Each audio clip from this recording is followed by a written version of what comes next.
Have you ever felt? Are you listening? Damn.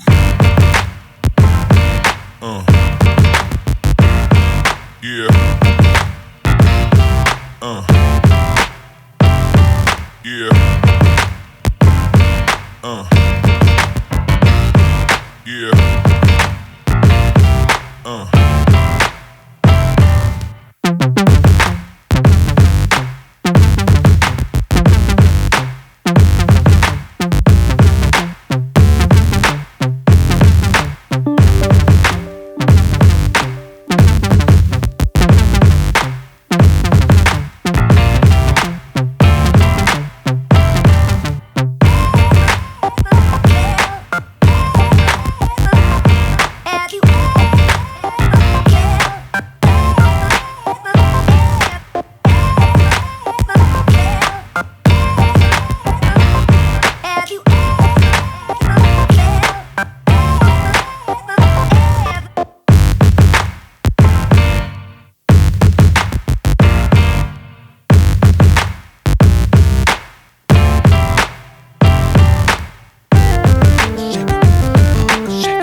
Well, folks, it's that time. Let's get this show on the road here.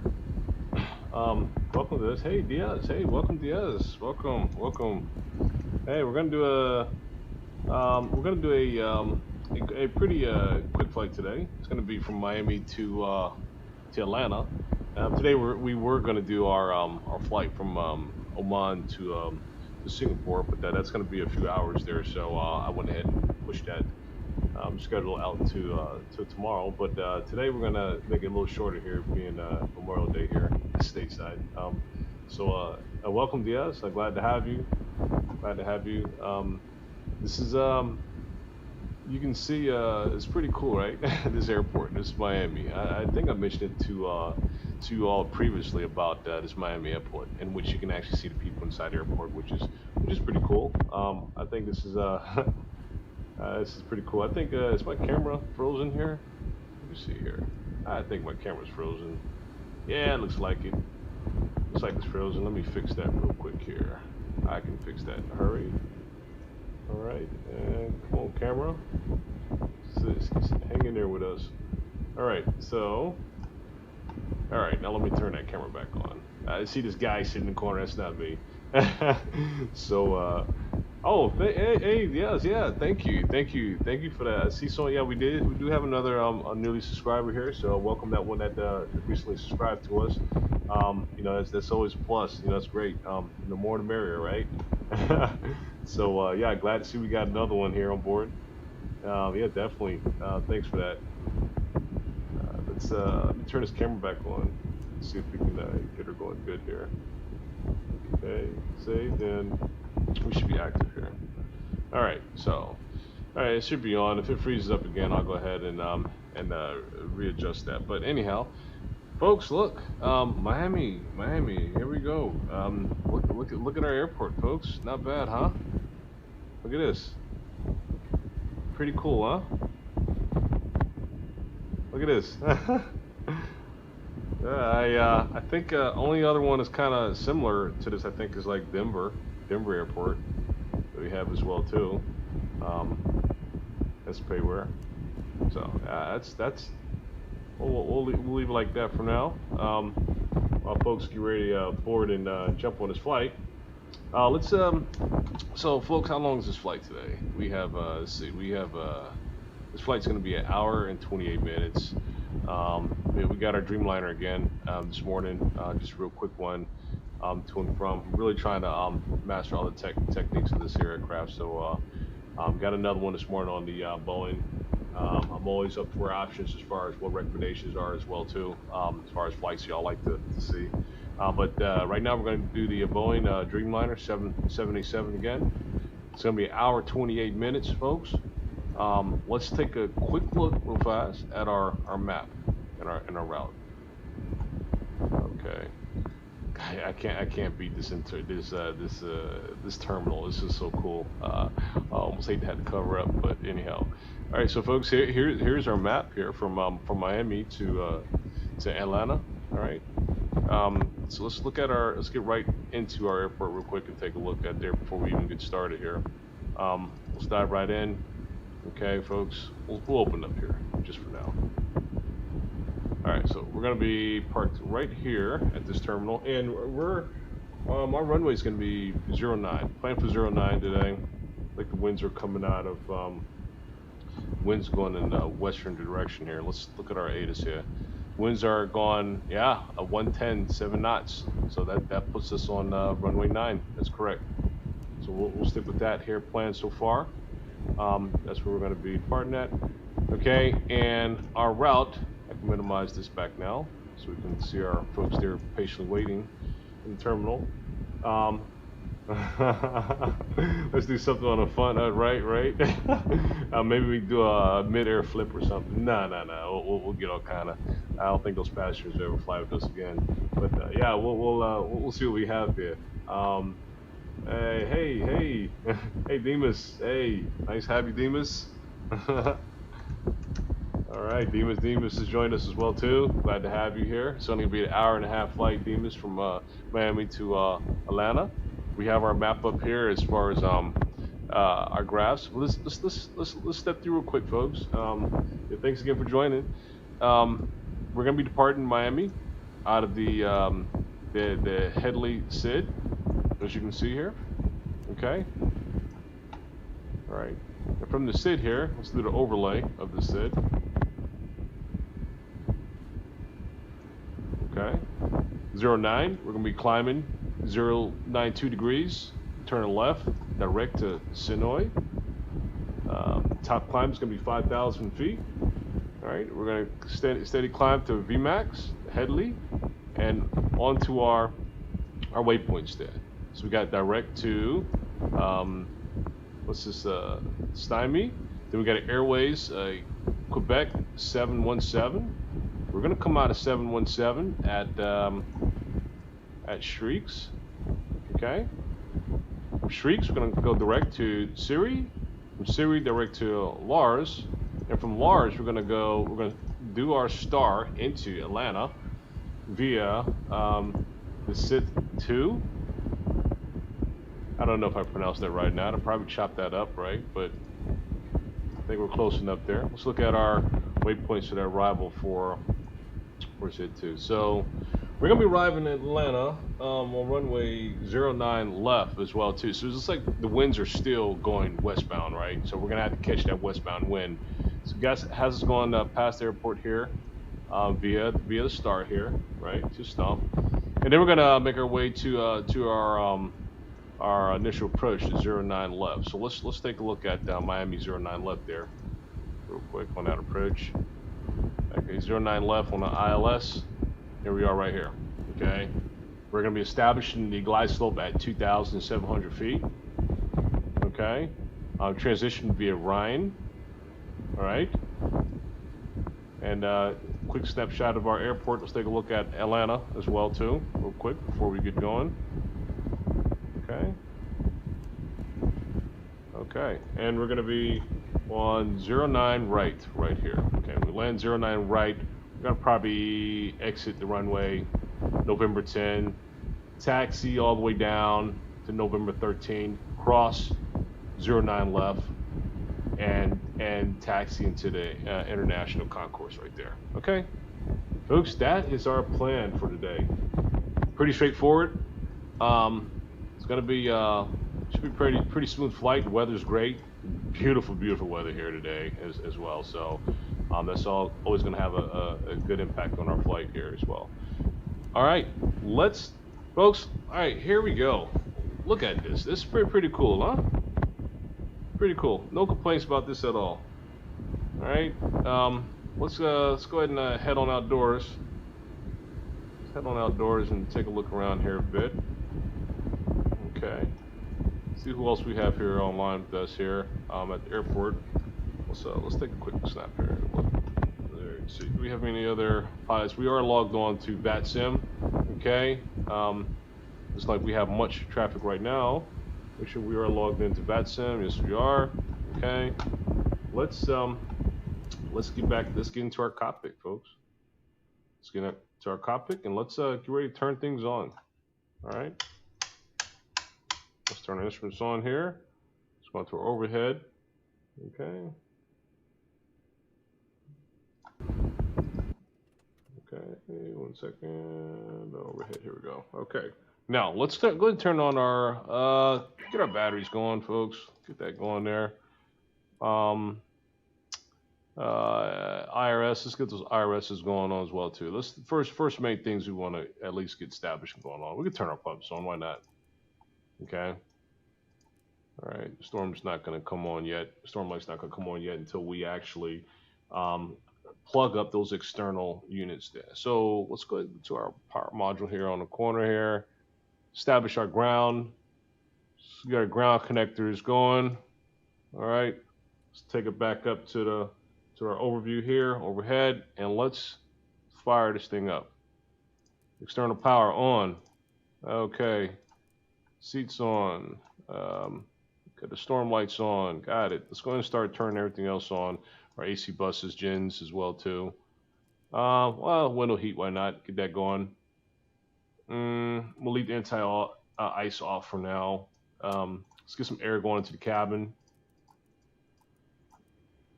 We'll get our comms turned up. And turn the seats on now as far as the seat belts. When folks come on board, they can start getting into their seats accordingly. All right, so here, check out the interior, folks. In case those of you have not seen the interior of the 787 Dreamliner, what a nice ambience, right? Look at that. It's really cool. Let's take a couple more shots as far as our interior. So we got the white wing set up here, left wing set up as well too. All right, and we also have a few cabin shots set up too in this flight here. So we're looking at center cabin area. Okay, let's see. Boom. There we go. There we go. All right. Center cabin area as well. We've got rear cabin area. Let's go on back to the rear. We've got the rear a little bit here. Take a look at that. Laboratories back there in the back too. And what else do we have here? We got the rear. Okay, and a rear attendants area where the flight attendants actually fix your meals and your drinks at and all that good stuff back here. All right. All right. Without further ado, folks, let's get back into our cabin. In our cabin. Let's get back into the cockpit here. We're fired up, folks. We're fired up. She's ready to go. As far as planning and setting up our FMC and the systems. Okay, let's get on down to our FMC screen. Let's take a look here. We got our most current nav data already set. Let's go ahead and start programming our FMC. All right. Hey, Flight Sim. Hey, welcome. I'm glad you're on board as well too. Got the whole crew here. Hello, Flight Slim. Glad to have you. Yeah. Hey, listen. We just to catch up here. Yeah, got the cam going, right? Folks, we're saying, hey, when you gonna get that cam going? Well, I got the courage to go and get it going, right? You probably see my drone. I'm sorry, I got my drone back there in the corner charging up. I flew my drones down there in the battery units for my drone. You can see behind me. I meant to put that away before we got started here, but got up this morning, beautiful weather, and had to fly the drone today and get her out. So she's charging up on the wall as far as the batteries and stuff. So gonna fly it a little later again too. So you had to add that in since it's part of our video there in the background. Anyhow, okay, let's kick things off. Let's kick things off. Glad to have you there, Flight Sim. All right. All right. So let's get Miami. Let's get Miami on board here as far as the our initial airport. It's going to be arriving at Atlanta, KATL. Okay. Step through this here as well. Okay. All right. Let's go ahead and just put in our flight number as well too. 1979. Oh, thanks. Right. Hey, listen, I try to keep it right. Thanks, Flight Sim. Appreciate it. All right. Execute there. All right. Let's execute. Let's do a departure. Depart out of Miami. Let's see what I said. I said 09, right? 09. And let me get our charts up on the side there. Okay, 09 and Headley 2. That's right. Headley 2, folks. Execute that. All right. Let's look at so far.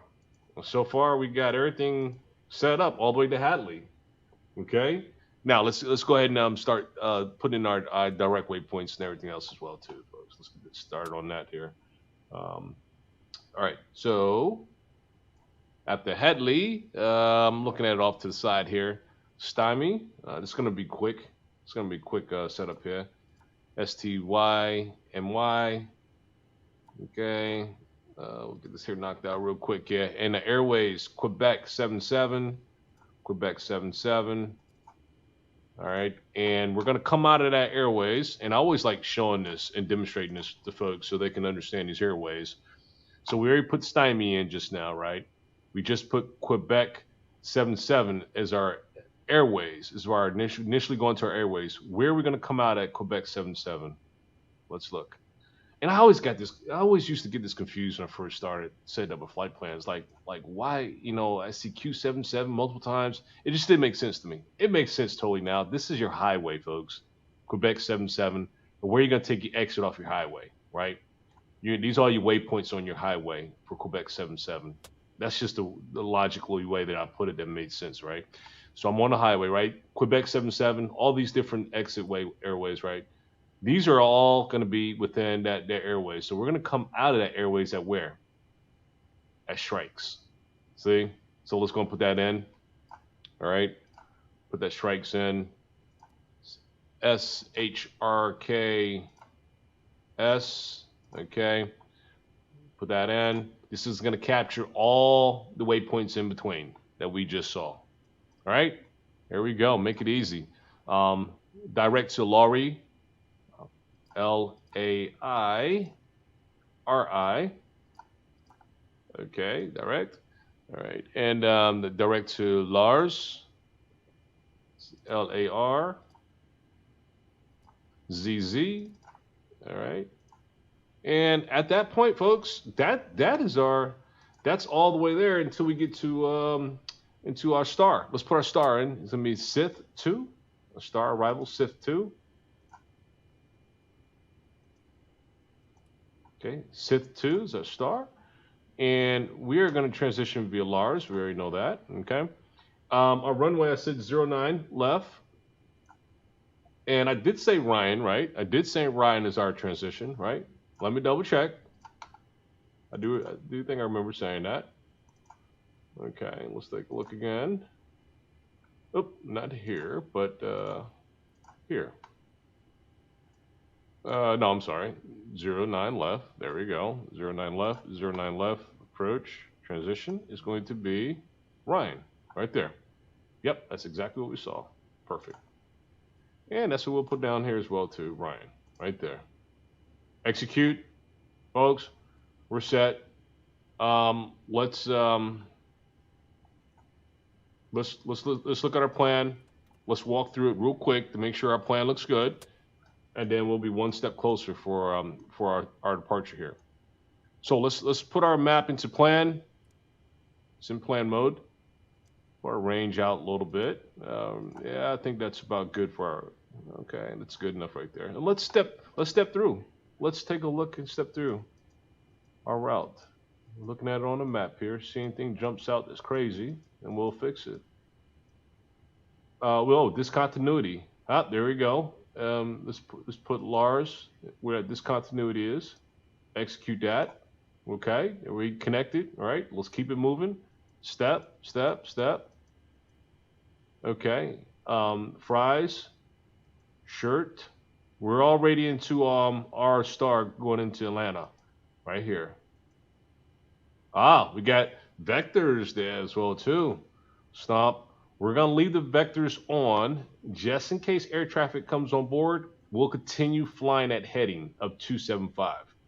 We'll leave that as is, just in case they come online. If I cut this turn here for this arrival and air traffic control is not online, we're gonna remove that vectors and we're gonna go direct to our next waypoint. But we'll give them the common courtesy for continuing that vectors if they're online, so they can give us turning coordinates there.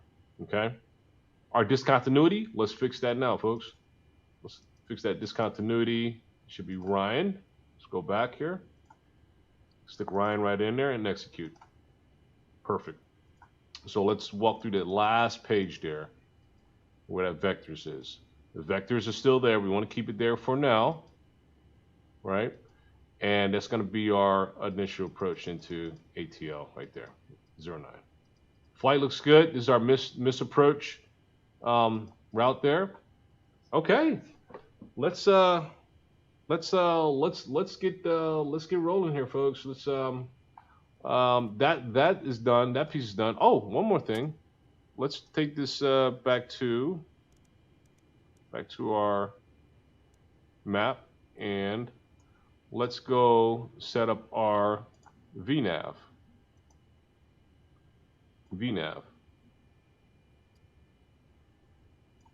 Our cruise speed on this flight.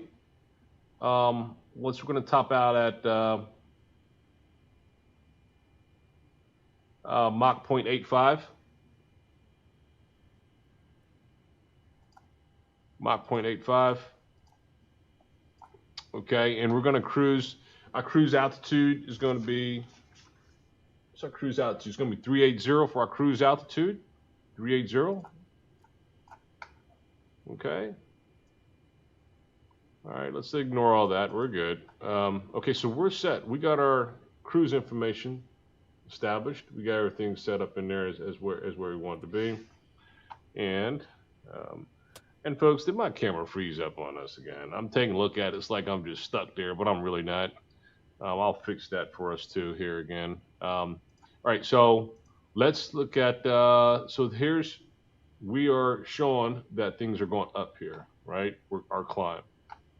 Okay, Mr. Camera, you're fired here. You need to come on with the program here. Let me cut that camera off, cut it back on here, so I don't look like I'm just stuck in space there, folks. All right, and it's going to be back with us here shortly. 1 second. All right, here we go, back in. Camera. Okay, activate, save, and let's launch. Okay, so that should have done it. And it should be coming back to us here shortly. Back to be live as what we should be. All right, so our climb is looking good, folks. As far as our FMC, all that's set. Let's look at here. Okay, yep. Okay, I'm back live again. As far as my camera is not stuck on like a picture format, right? All right. Our initial climb it gave us 5,000, so let's go ahead and fix that altitude to 5,000 here as far as our initial climb, and we'll adjust it later. We gotta set up our performance too. Let's get our performance going here. Okay. All right. Let's see. Airport configs.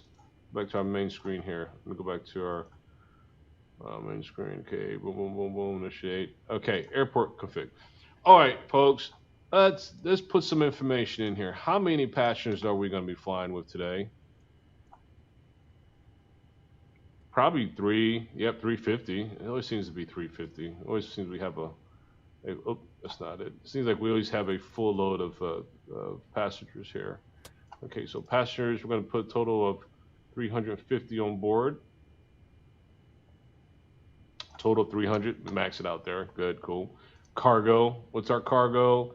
80,500 as far as our cargo. Let's push that up here. 80,000, 80,500 for cargo.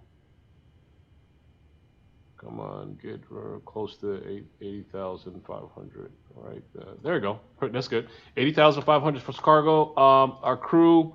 This is the this. Let's not. Mm, crew baggage. Nah, it's not international, so we'll put no. I think they mean like crew baggage, like you get a lot of stuff. You carry on. I don't think they're considering carry on as crew baggage. This crew is going to halfway on crew, which is six people here, 6 crew members there. All right. Okay, so we got some things in orange there. Gallery. So this is gonna be a short haul one way. Perfect. Overview. All right. Okay. So our zero fuel weight. This right here is what's gonna make the orange things go away here. Once we set in our zero fuel weight. So our zero fuel weight is right now should be 368,400. Okay. Zero free 368,000. There we go. 400. That's appropriate. 68,400. Ah, that's good. That's perfect right there. Okay, folks, we look good. Let's load the aircraft. Boom. Oh, you saw it kind of shake a little bit too. Did you see that? I just saw that as well too. Let's initiate this flight. Everything looks good there as far as initiation. Back to performance. Runway 09. Dry conditions. Winds. Okay, we have our winds. We'll see. What do we have here? Our winds is let me update it, make sure it's current for our ATIS. Our winds is going to be coming out 120 degrees. Um,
Folks, my apologies. Looks like I had you on mute the whole time. I've been been talking away there. My apologies. I happened to look down. I was like, okay, well, it's pretty quiet here in the lobby here, but I realized that I had you guys on mute the whole time here. So my apologies, folks, as we step through those steps that we made for us, our FMC setup and everything. But anyhow, I muted myself like it wasn't important, right? But anyhow, we just turned up the APU. We're about to get started here. We've got everything set up as what we wanted to have set up. Um, Everything here is programmed as it should. Our V speeds, we have 156. We're all good there. Not sure where I went on mute on you guys, but I'm just catching up here. I think when I queued in, when I put in my wind speeds, I'm sure that's when I probably went on mute for you guys. Apologize for that. All right. Okay. So we're all set here. We got that going. Let's see. APU's already up. Let's go ahead and look at our overhead here. Let's get back over to our overhead. Let's get our APU gens up and going here. Okay, and let's go ahead and put on our hydraulics. Turn our hydraulics up. Let's turn our windows, heats on primary, engine hydraulics up. Let's go ahead and turn our anti-ice on. Let's go ahead and get our beacon going. Okay, and so we are. Let's go ahead and shut off the external engines. We don't the external generators. We don't need them any longer. So let's shut those down. Yep, APU is on. APU is charged up. APU is on. And the way to see flight sim to make sure that they're on double check is that I always go here to this window here as well just to make sure that they're firing up like they should. So when we go to our stats window here and we look at right in this area here, the APU, we see that they're at 100%. So we're good. So let's go on the back end too and see if we can hear that APU whistling on us. Let's see here. Oh, look at, so you see this little thing that's open here in the back, folks? That's the turbines from the APU right there. That little box you see right here. You see this right? And you see, yeah, now you see it coming out the back end. This is our APU turbines going. This is where the air is coming in at to support these turbines and this exhaust. Hey, welcome. Oh, how's it going? How's it going? I always call you O. I hope you don't mind with that. Glad to have you as well. So yeah, everything's going. Everything's going good. We got a short flight here from Miami to Atlanta. This is we're charged up here. We're ready to go. Our APU is up. Our flight plan is already set. Only thing we gotta do now is call for a push and start and taxi to our runway. It's going to be about an hour and a half at the most. I'm sure we're going to be able to knock that out relatively pretty quick here as far as this flight. But it's showing the little scene as far as what the APU looks like on this here. Look at the exhaust coming out of the back too. That's not our engine, folks. That's the APU. All right, keep that in mind. That's our APU, folks. All right, so let's get back in. Let's restart this cam. Like I said, I'm trying to get used to this cam thing, right? That's okay. Let's restart that cam. Let's shut that bad boy off and let's get her back up and going again. Okay. All right, and just turn it off. Turn it back on. There we go, and it should be restarted here. So let's see what happens there on that cam. I think it should be kicking back in gear here. Let's see. Okay, up, and we got good action. All right, there we go, folks. We got good action here. All right, let's get back on board here. That camera's gonna kick my butt for a while. I need to realize why that thing keeps doing that. Really weird. Might be the platform in itself. Okay, let's get our push and start. Let's look at exactly how we're gonna get pushed at, and where we're gonna get set up as far as our push and start. Let's get back to our airport, Miami here. Okay. Yeah, I'm not a fan. I'm not a fan of the camera, but I've been kind of ghosted out on you guys not being able to see me, right? But finally be able to get on board here, so you're able to actually be able to see who I am, right, via camera. So at least we get that part measured down. You guys got to tweak it a little more. Um, so we're gonna be taxiing runway 9 via Tango or via Sierra down to runway 9 here. Okay, let's get our push. Let's get our push start initiated here. All right, let's get them going here. Okay. Ground to cockpit. Please show me where you want to go. Okay, we'll go right here. Ground to cockpit. Tow is driving up. Okay, and while the tow's coming up here, let's take a couple let's take a couple of views here outside the aircraft while that tow's coming up here. Let's see here. Let me get the tower view. Okay. Oh, we do got some local traffic here joining us, folks. You can see.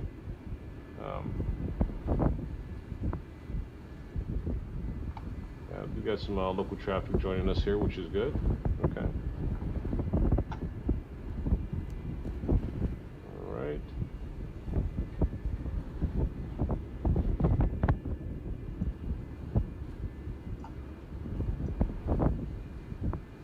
Okay, which is good. Okay, all doors and hatches are closed. Ready to connect. All right. So ready to connect here. Let's see. Runway 9 would be a long taxi. Yeah, it'll be long. It'll be long taxi, but the way we'll keep the volume up for around 25 knots, 30 knots max. We'll get down there relatively pretty quick. So looks like they got it set up and they're ready for us here. So let's get back on over here. Okay. Move some things around here. Got this, got that. Okay. All right. Let's get back into our cockpit here, folks. So I hope I fixed. I think I fixed our cam. Look at this. Did I?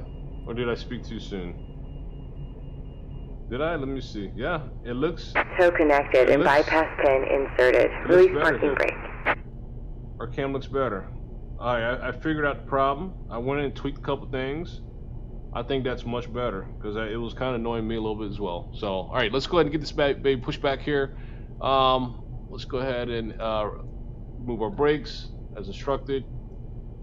Did we already take off our ground units here? Oh shoot! No, folks. Before we do that push and start, let's get those ground units disconnected here. Let's make sure we disconnect them up from the top here. Can't forget to do that. We won't drag them out on us, right? So, all right, we disconnected from them there, and let's go ahead and get them out of the way here as well. Okay. All right. That's important. Okay, guys. Goodbye. See ya. All right. Ground is gone. Release our brakes, and there we go. Starting pushback, and you may start engines. Okay.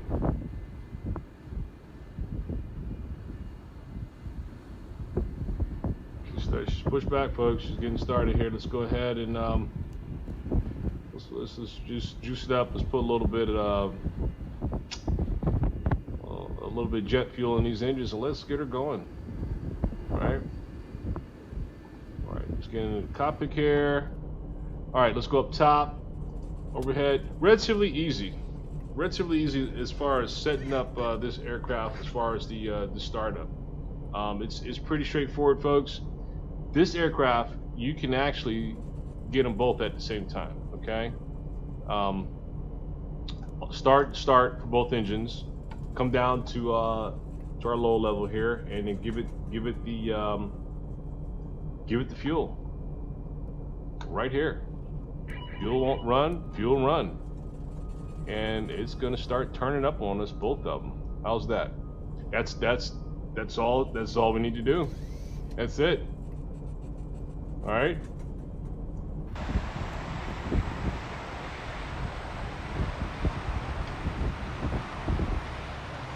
That's it. That's all we need to do.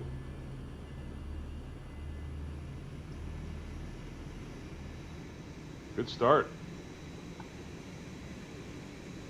We'll be on our way very shortly here. How's that camera looking on us now? I think I fixed it. Yeah, I'm still taking a look at it, make sure it's not going crazy, but I'm actually showing like a real person now instead of like a photo. So there we go. Make a general tweaks as we go along. Okay, so I put it on this line. It's like it's kind of going a little further to the left than more than we wanted. That's okay. So, what you say there? Never known 787 can start both engines at once. Absolutely, absolutely. Yep. Just pretty much like the 777 as well too. It has that luxury to be able to start both of those as well too. But still, I always the 777 engines are so much more bigger. I still always like starting them up, one at a time still. But yeah, both of them. That's it. We're done with that. Engines are started up. They're set. The 7-4. Operation complete. Go ahead and set the parking brake. Okay, let's set the parking brake, folks. Oh. Disconnecting tow. Stand by. Let's Cabin crew, doors to automatic and cross-check. Okay, so we told everybody cross-check and what have you for the cabin crew. Okay, we'll keep that up there. Let's real quick while they're disconnecting, let's look at something here real fast, folks. For those who are new with us, just joining us as well too, I want to look at the additional feature here. When we want to request for our ATIS or what have you for our airport, right? We have it set for Miami. We want it to send us what our ATIS is, right? That's all we do. Flight information. Miami should already be set there. We had sent requests for our ATIS, right? Our new message came back. And Tow is disconnected and bypass bin has been removed. Hand signal on the right. We'll see you next time and have a safe flight. It responded by giving us our ATIS information. Okay, this is what we need for our takeoff here. Is our all the information we need as far as our ATIS. So that's there. It's good. Couple other things. I'm not really a big fan of it. It's small, little minor adjustments there. You say maybe what you say? Oh, maybe because they got a huge margin for air pressure. Oh, yeah. Okay. Well, that makes sense, right? It's probably why they're able to do both engines because of that. Yeah, absolutely right there. A little to the left. That's okay. No big deal. We'll fix that. Let's put on our taxi lights, folks, and let's taxi. Let's go ahead and make our announcement as far as our taxi as well too. Let's get overhead. Let's turn some lights on. Let's get rolling here. Nav, logo lights, runway turn on lights. Go ahead and turn them on now. Go ahead and taxi lights as well too. APU, we're gonna shut the APU down now. We don't need to shut the gens down. Cut the APU off. Let's get it back into our aircraft here. All right, let's make our announcement. All right. Actually, what do we say our flaps are going to be, folks? What do we say our flaps are going to be? We said we're going to be 15, huh? Well, let's make sure we do that. All right. Let's get these flaps down to 15. Set them now. There we go. Flaps are coming down. Let's look outside that outside our windows there and take a view of that. Those flaps coming down. Nice. There we go. Flaps are deploying. Test out our little brakes there. Yep. Oh, that looks good. Ah, look at that. Okay, that looks good there. Sweet. We're set. We're ready. Okay, what else? We got our taxi lights on. All this looks good. Let's go ahead and put our flight directors on. Go ahead and turn them on now. Why not? Get that activated. Okay, let's make our announcement and let's commence to our taxi. Let's blow our map up. Okay. Or a map up here. How's our camera looking? We're still behaving correctly, huh? Okay. All right. So it doesn't look like I need to return it to the store. I think we're good now. All right. Cool. Let's roll. Let's make our announcement as far as our taxi to rest of the ground traffic there. Miami traffic, this is United 1979 Heavy, taxiing runway 09 via Tango, right on Sierra 5, taxi via Sierra, full length runway 979. Okay, so there's our announcement. So there we go. We let them know what our intentions are, and let's go ahead and follow suit. Let's release our brakes, folks. All right, let's give it a little bit of throttle. Oh, let's get rolling here. All right.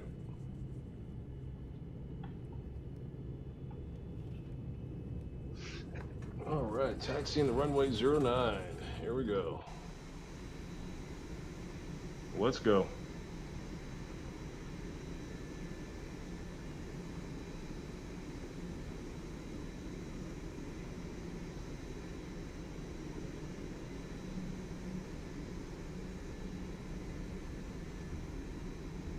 So far, I'm getting better with this aircraft here, the handling of it. Again, this one out the box, folks. I'm gonna advise you again, be patient with it, because this one is you just got to really. You're gonna make mistakes. Everyone is gonna make mistakes somewhere, right? But you learn from them as far as this aircraft. Once you learn them, you can it'll start really getting much more enjoyable. Once you start fixing your the mistakes that you make with this aircraft. Overall, I can tell you, it's enjoyable. I like it. Okay. All right, let's continue our taxi.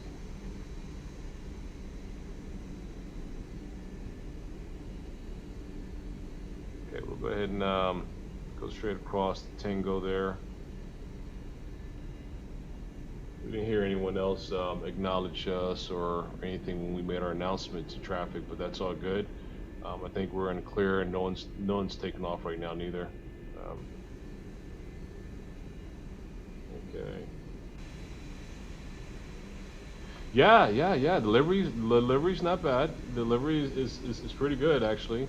You know, if we were flying in the Middle East, I definitely would have been flying the Emirates livery. The Emirates Airlines, they have a great livery. The Emirates Airlines.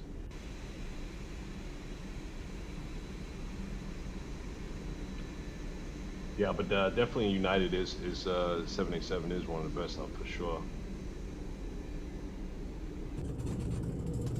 Okay, so here's where we are going to, I think, go across our runway, right? Yeah, this is us right here. Let's go ahead and go on across here. We'll cross right here. Good. Okay, right. No one's taking off here. Runway's clear. And also, let's look behind us and make sure no one's landing. Sometimes folks will be just nonchalantly just flying in and they won't tell you, right? But we have to watch them, because some pilots tend to not communicate well. You know, it is what it is. Continue our taxi here, folks. Yeah, it's a good livery, United, for 787, I must say. Not bad at all. Yeah, it looks pretty good. Looks pretty good there. The weather's good on us. The weather's great. We actually had a lot of inclement weather here the last couple of days here on the East Coast too. But it's like a lot of that's cleared up. Oh, did they have a freighter for 787? Oh, man, that would be really cool if we get hold of that. Yeah, I didn't know that. That is cool. Well, I think, well, you know what? Thinking about it, I think most aircraft actually do have usually a freighter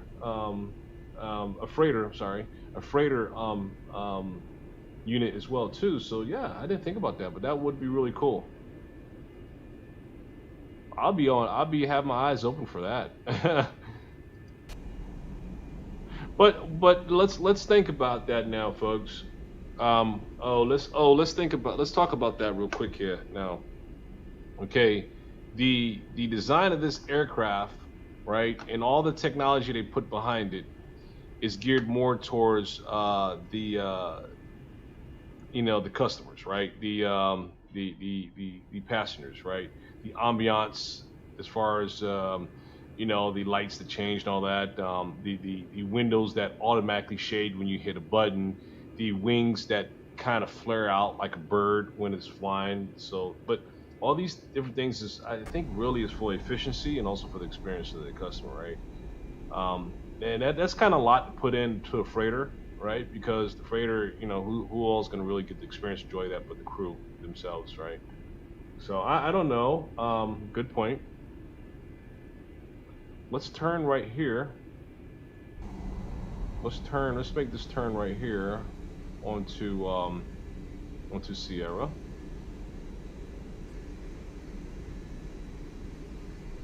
And we'll continue taxiing Sierra. We're almost there already. There we go. Continue taxiing this way here. Perfect. Okay. All right, let's continue forward.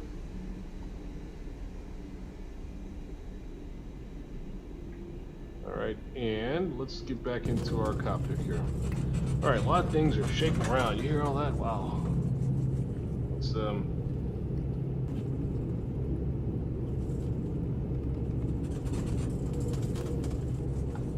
okay. Let's save that. Close this. All right. Everything, a lot of things sound loose, don't it? Let's fix that. I'm not a big fan of everything. Make our planes seem a little old, huh? So let's fix that. We have it right here.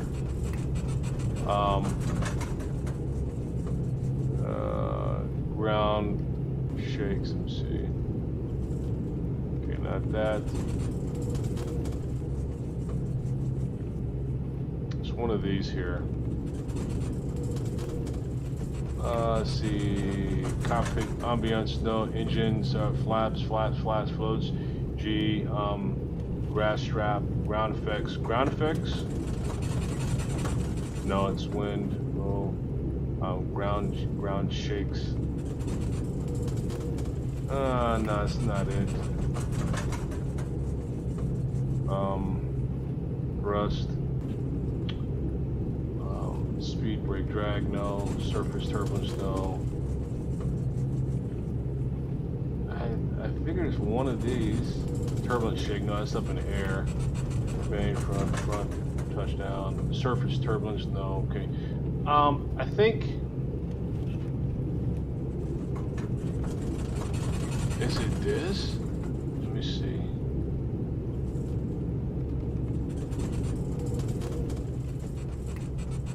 I'll figure it out later. We're already at the end of our runway, folks, getting ready for our departure. All right. Without no further ado, let's look at our airport here. Runway 09. Let's get ready to pull out here, and let's let our traffic know as far as what our intentions are as well too. Miami traffic, this is United 1979 Heavy, lining up runway 09 for immediate departure. There we have it. Straight liner up.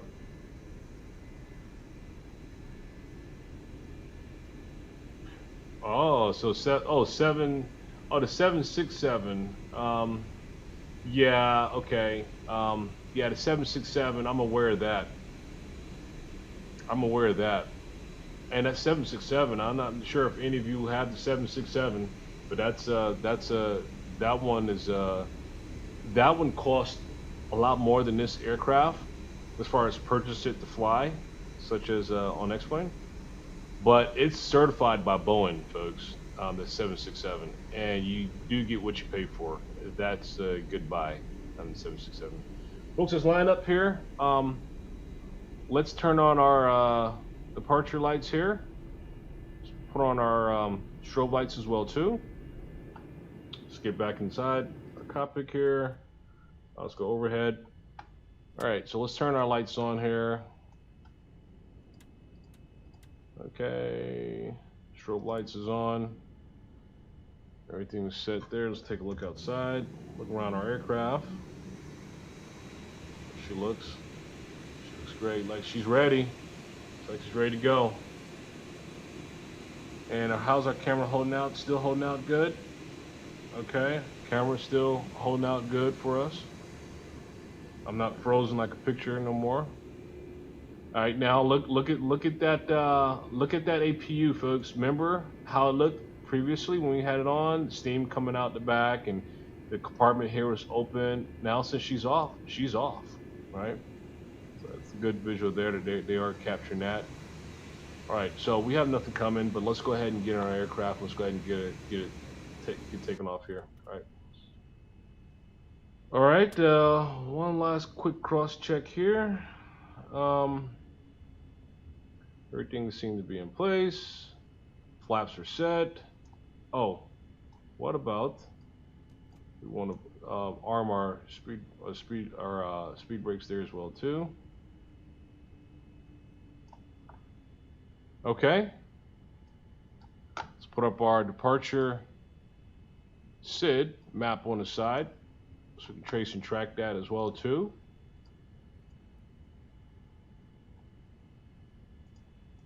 Okay, initial climb is 5,000. We'll go ahead and go above that. We'll keep it moving since our ATC is not online. All right, let's go. Brakes off. 75%.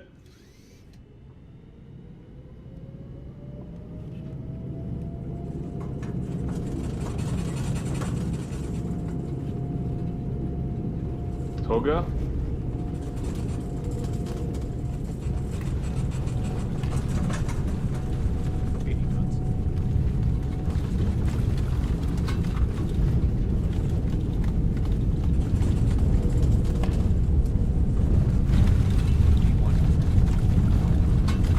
Okay, pull back.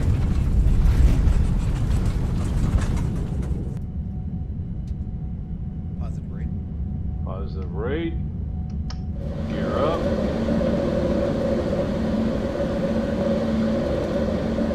Nav. No nav. Autopilot. Wow, folks. Nice takeoff here. Let's keep our positive climb.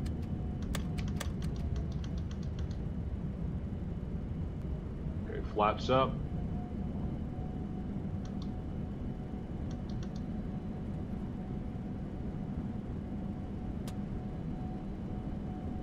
Go. Got our climb.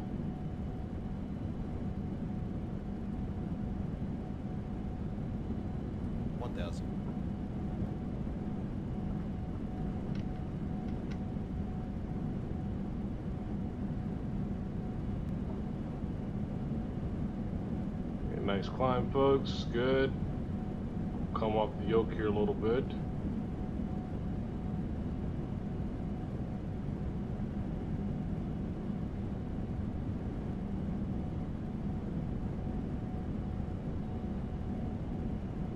First bank turn.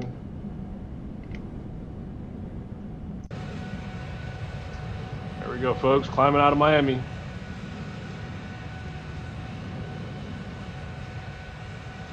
Wow, she pitched up pretty hard there.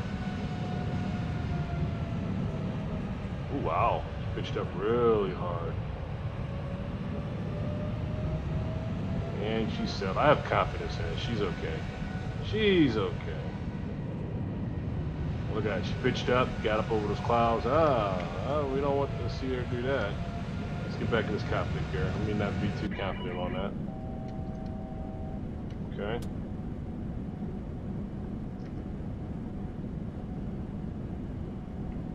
Okay, let's not do that. Okay.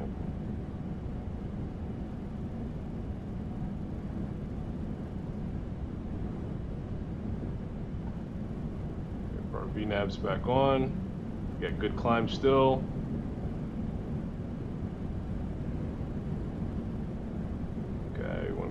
speed climb going as such.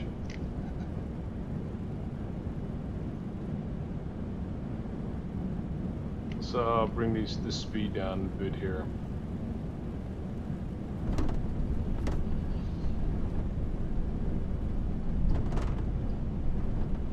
There's a little turbulence there. Kicking up some turbulence there, coming through these clouds.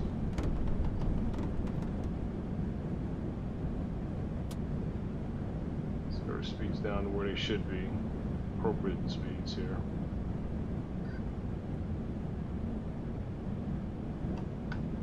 Okay. Just 1 second here. Save that. Close this.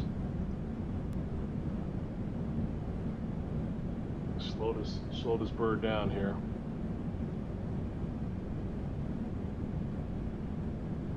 Still have my throttle set at 100% there. I'd come off of that, bring her down. I don't want to be over 250 knots. I'm way above that right now, so she's slowing down.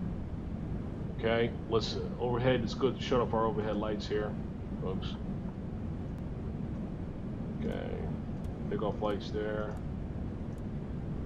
Taxi off. Wing lights off as well. Let's get back here into the cockpit here. Okay.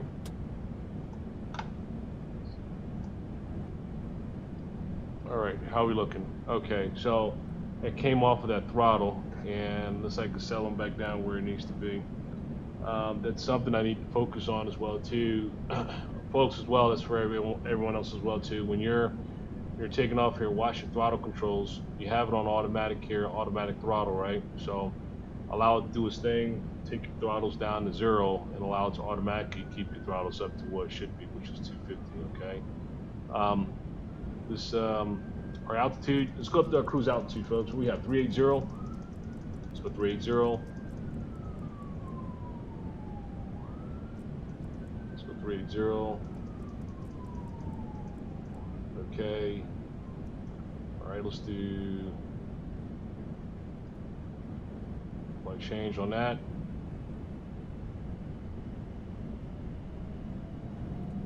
Okay, good. That's what we want to hear. It's going to pitch up. It's going to climb 380. All right.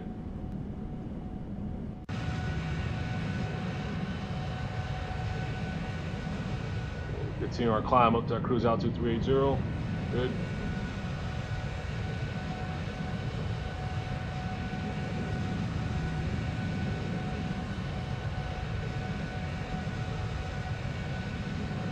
All right, let's look and see exactly where we are. Okay, here we are, folks. We'll be crossing VV Max here shortly. Okay. En route to VV Max. Good climb.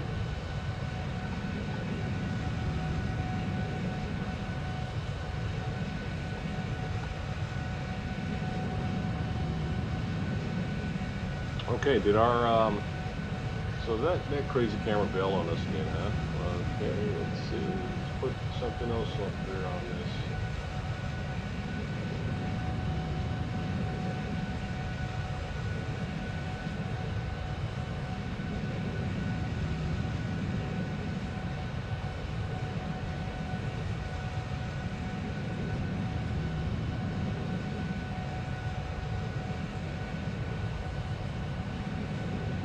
Okay, here we go. I think our cameras should be setting itself here soon.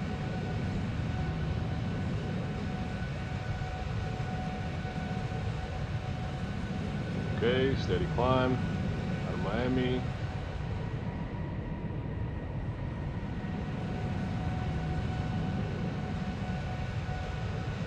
Let's get back to our cockpit here.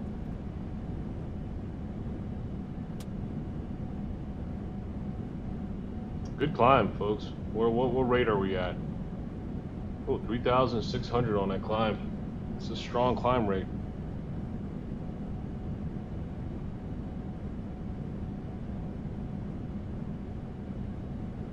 Looks good. Set our fuel. window there. Stats is very good to go on stats. Continue our climb. We have some traffic coming in there to Miami, I think. Is this, let me see, from VATSIM? It's like, oh yeah, all these folks are coming into Miami. Look at that. It might be in a course or class or something, jointly flying together. Yep. Yep, they're all coming into Miami. We got out of there right at a good time there before all that traffic started hitting us. All right, here we are right here. Of course, climbing out of Miami here. Okay.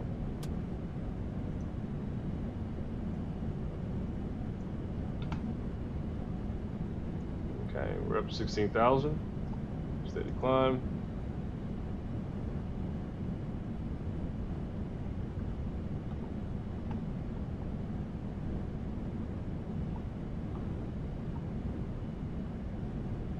All right. So let's see. What we got here on the chat here.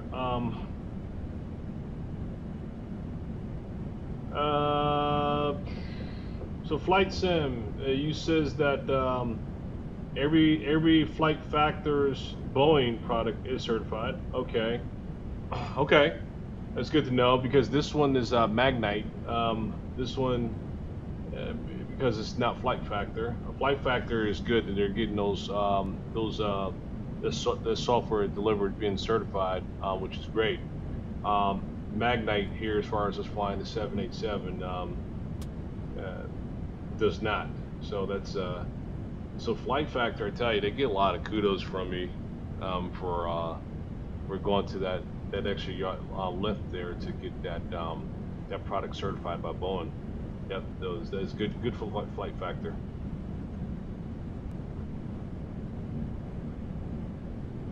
Good seeing you, folks. Everything looks good, great here. Where's our climb? And also, what else do we have here? Flight Sim. So you said you hear mosquito sounds. Oh my goodness! Wow. There must be some big mosquitoes. You hear those things? That's not good. And it must be nighttime there as well too. That's kind of funny. My goodness, I wouldn't be able to play my game right if I heard some mosquitoes buzzing in my ears here. Folks, we got a good climb here. Let's see, where's our altitude at? We are at 22,000. Oh, let's go to standard 2. By the way, we crossed 18,000 feet there.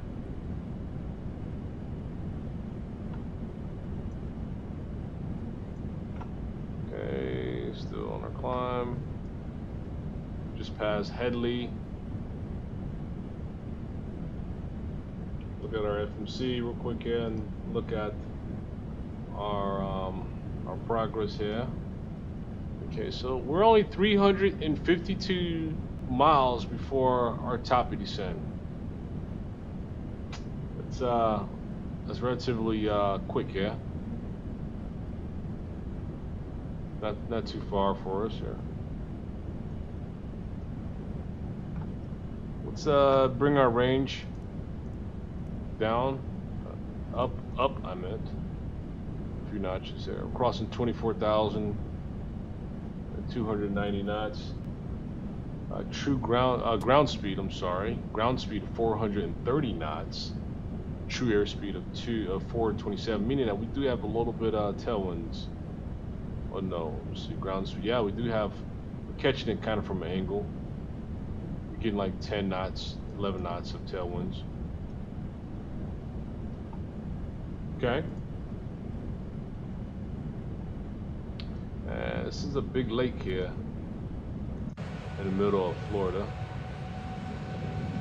There's a lot of alligators in this lake here. Let me see. Yeah, there it is. This is a big lake right here. Oh yeah, I'm sure. It's not even part of the ocean. That's just a lake.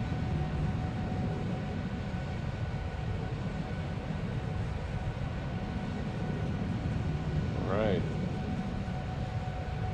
Continue our climb.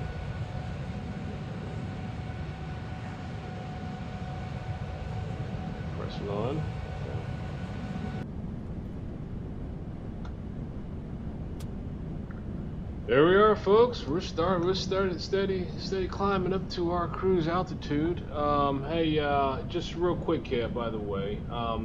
Flight Sim, did you resolve that that problem you had on your end with those things in your ears there?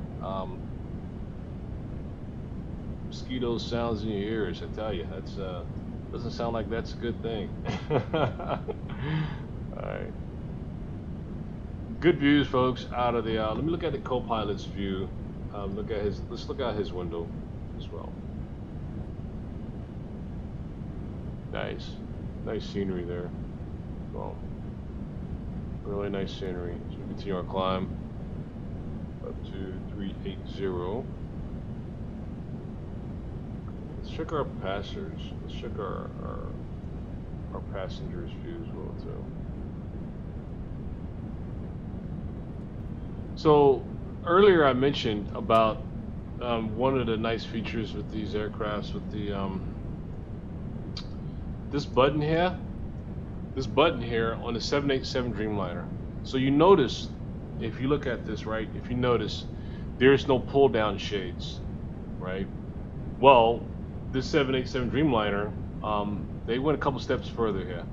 There is no pull down shades if you want shade. Only thing you have to do is hit this button, folks.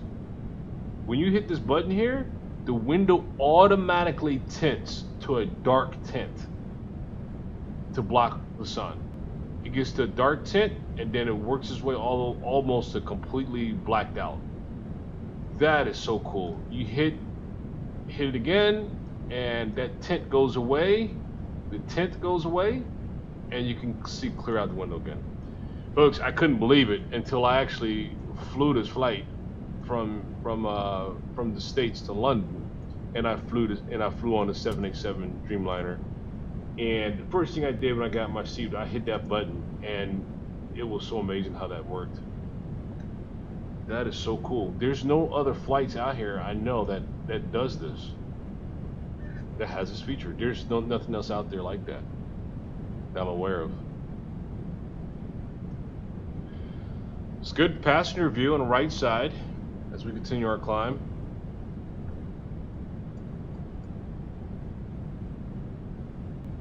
Yep, air traffic control still not online.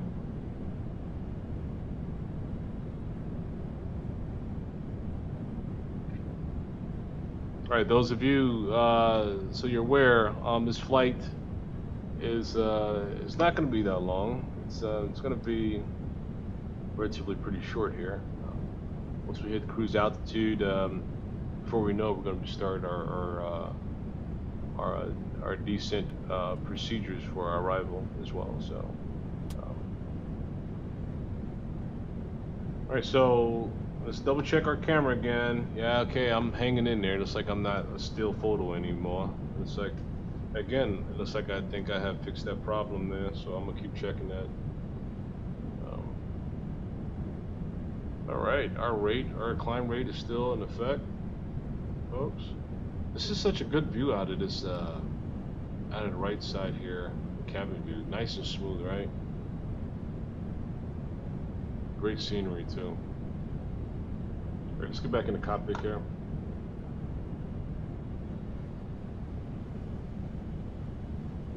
All right, we're at 35, steady climbing to 380.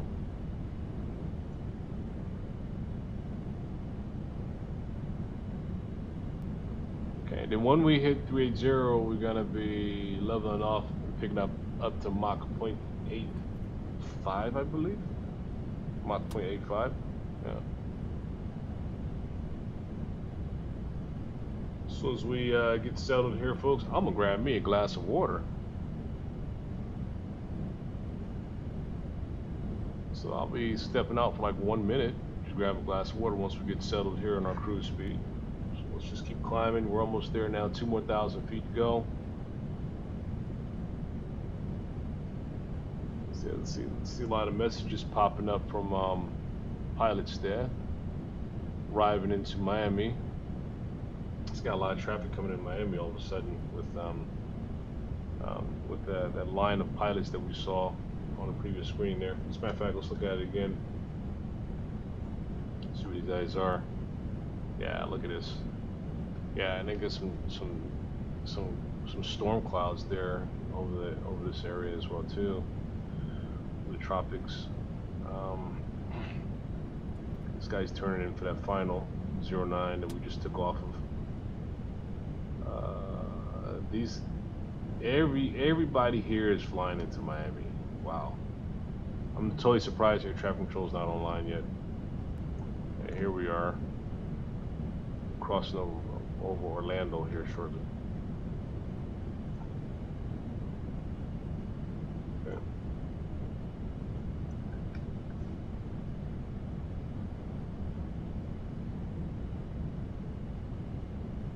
Yeah, I know I went on mute.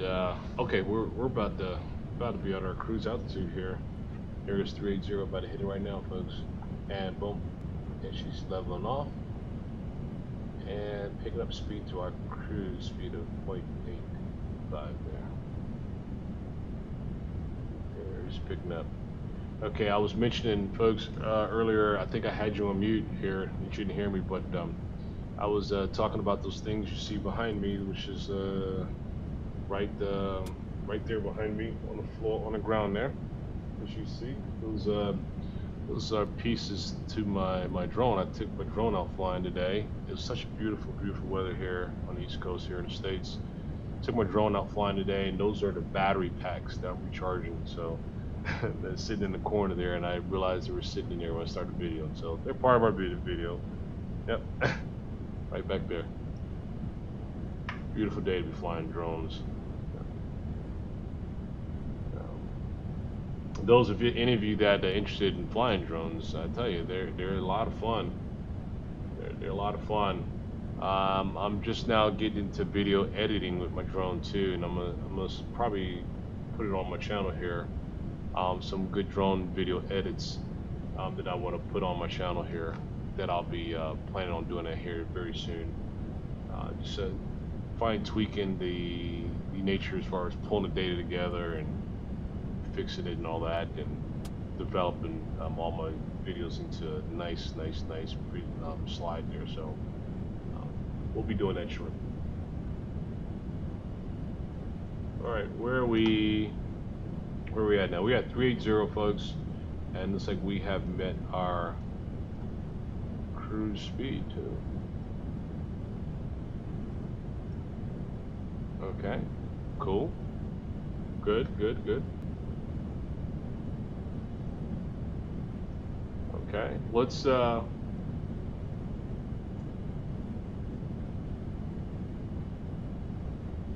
me go grab me a quick glass of water, and I will be right back. So right now, drop the camera here until that's done. Okay, and I will be right back after I get my glass of water. We can continue flying, folks. All right. Be right back.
Orlando traffic, Southwest 1145, crossing runway 35 left at Foxtrot.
All right, folks, so let's do a quick position report here. All right, so importantly, let's first record and see exactly where we are here on a map here. Let me pull up our map so we can show you. All right, where's our location now?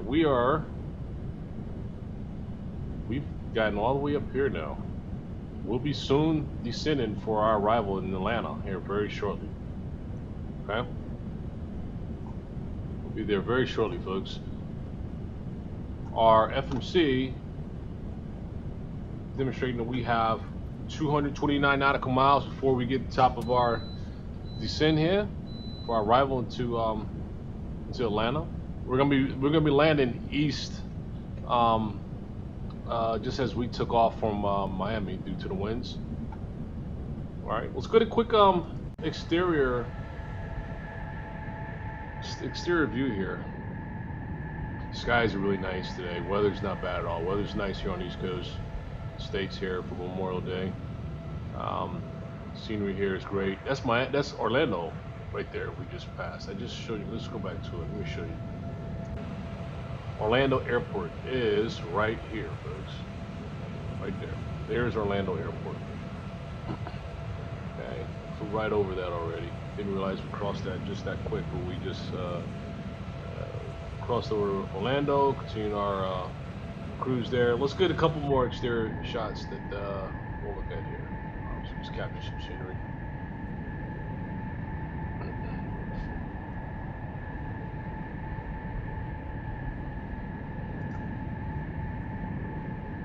Cruising at altitude 380, 0.8 Mach 0.85. Okay.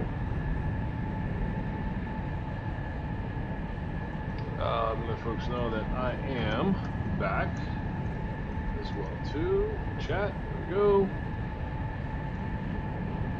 Let's check out our right wing view.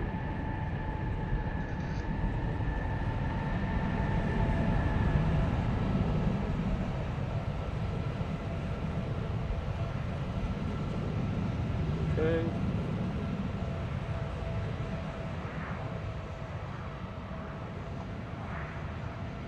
See on VATSIM here we are. I anticipate a few more of the folks have been online here. This is holidays here, so it might be a reason why here not being online, but we have some folks here on VATSIM that are flying along with us. All right, let's get back into our aircraft here, folks. Now, I tell you, looking at the FMC here, let's go back to the FMC. I want to look at a couple of the features here. All right, so here's something I went over already as well too about this flight information. You know, ATIS here provided to us as far as our meters. Now we can put in our meters for Atlanta. Let's see if that'll work for us now. Okay, hit a send. It's like it sends the message. You see here. Okay, we click on that, it goes to the meter. Then from here we hit we hit send. What's I think we got a turn. I think we're taking a turn here. Let me see the view here. No, we're good. We're good. All right, let's get back down to FMC here. All right, so so we hit send when it's in this box here, right? And we got a new message now. So we've got a new message there. Here's our message going into Atlanta as far as our ATIS. Winds are 130 degrees at 8 knots. Okay. Some cloud coverage, scattered clouds. I think this scatters, if I'm not mistaken, 20,000 to 25,000. I think that's what that was. Few clouds at altitude 3,600. I believe that's right. Temperature 23 degrees Celsius as well too. All right, and altimeter 3030. We'll leave that up for now. Preparation for our arrival here. Top descending 194 nautical miles top descent. All right.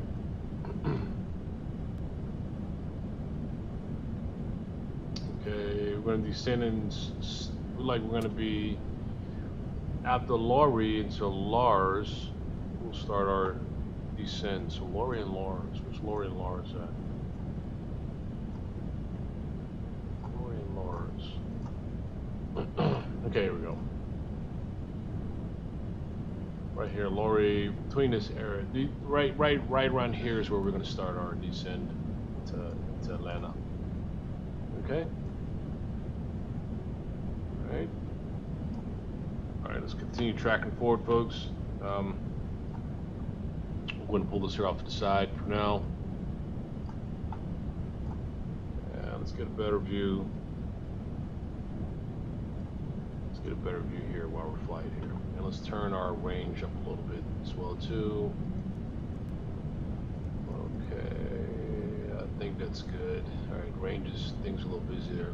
Okay, so cruising at Mach 0.85, ground speed 473 knots, true airspeed of 500 knots. Right now we got some headwinds that we're hitting from 31 degrees at 30 knots. So like climbed up to run into some headwinds here. So it's not in our favor. That's why we're at ground speed of 473 knots right now. Okay. All right, folks, let's continue cruising along.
Okay, all right, so O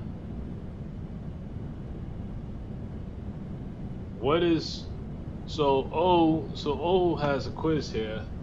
I'm not even going to cheat. I'm not even going to look. Let me see. I'm just going to guess on this one. So I have a quiz for you. What is Florida's major airline carrier? What is let me see.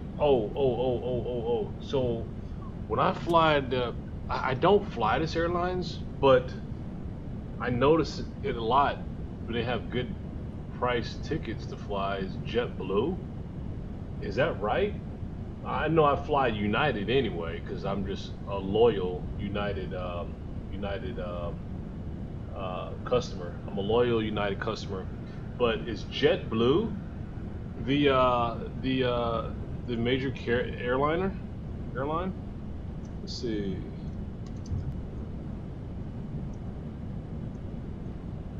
Okay, all right. So I'll put that in chat too to ask if that is correct. That's a good question there. I'm not gonna look. I just want to see if I'm right or wrong here.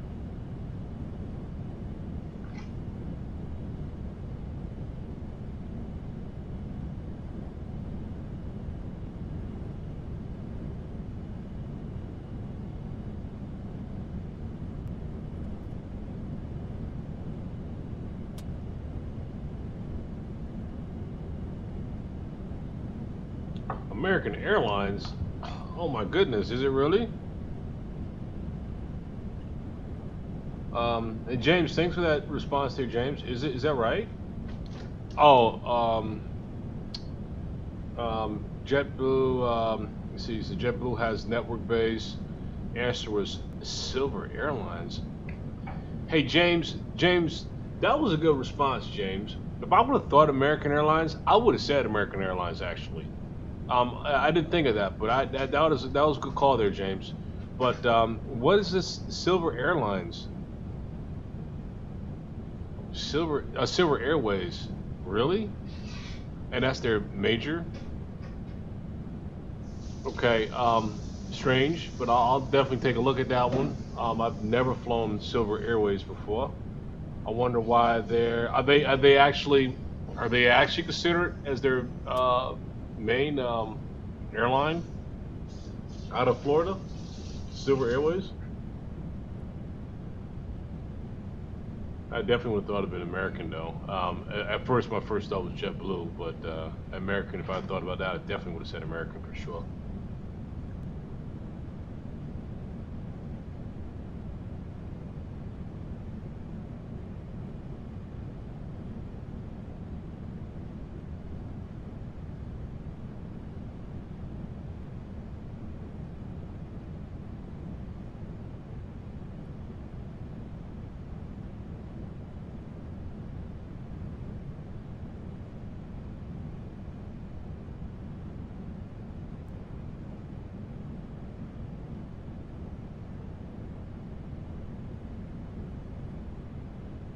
Hey, if you notice our speeds, right? Look what, it's just strange how our speeds changed real quick.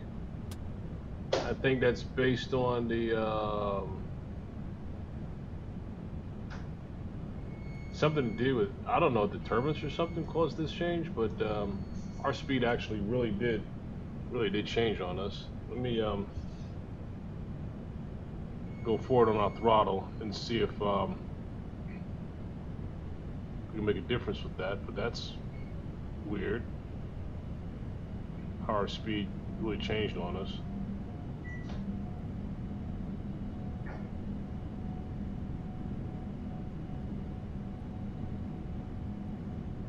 Why did our speed drop so significantly, folks? I don't understand why that happened. I'm looking at it now. We went down to 179 knots there. No, I don't think the. Maybe it's because we started getting hit with that headwinds of 30 knots there, which I had to anticipate giving it full throttle in itself. But I shouldn't have to be able to do that. But we're picking up speed now. It's really strange how we lost speed so quick like that, folks. Okay, so James asks, what's your favorite long-haul aircraft in real life? You know, again, you know, with me flying the flights that I take, you know, business travel and stuff, and having to go overseas quite a bit, the airlines that's my favorite, is the reason why it's my favorite, I'll tell you here in a moment, you probably already know what it is. It's because it has the other alliances as far as the other aircrafts that joint within this carrier, which is United. United is my most favorite long-haul aircraft. Oh, that's carrier. Okay, well let me correct myself. You mentioned aircraft. Aircraft. Um, Between the two here, long-haul aircraft is what would be the my 777, Boeing 777, or the 747. Those are my favorite long-haul aircrafts. I'm sorry, James. I was thinking about the aircraft, the carrier itself. So yeah, those two would be my favorites: 777 or the 747. I do like flying the Airbus 380 for long hauls, but dependability and more of a realistic experience, 777 and a 747 for sure. That's my two there. So you mentioned that they operate turboprops. Okay. And I didn't think about this too. Florida probably got a lot of island hopping too for all the Caribbean islands there in and out of Florida as well too. I didn't think about that. So yeah. Okay. Very interesting. Yeah. Well, I lost that one. Yeah. Thanks, O, for that.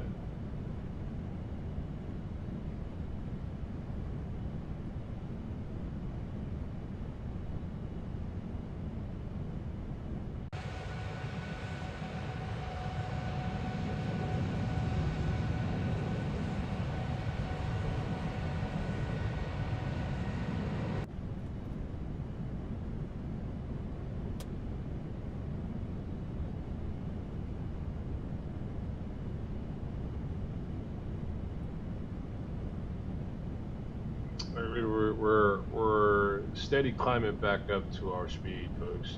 It's just really weird how we lost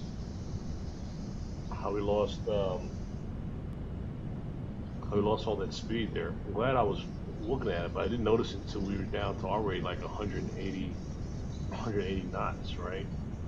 So we're picking our speed back up to where it needs to be here. But it dropped pretty drastically on us.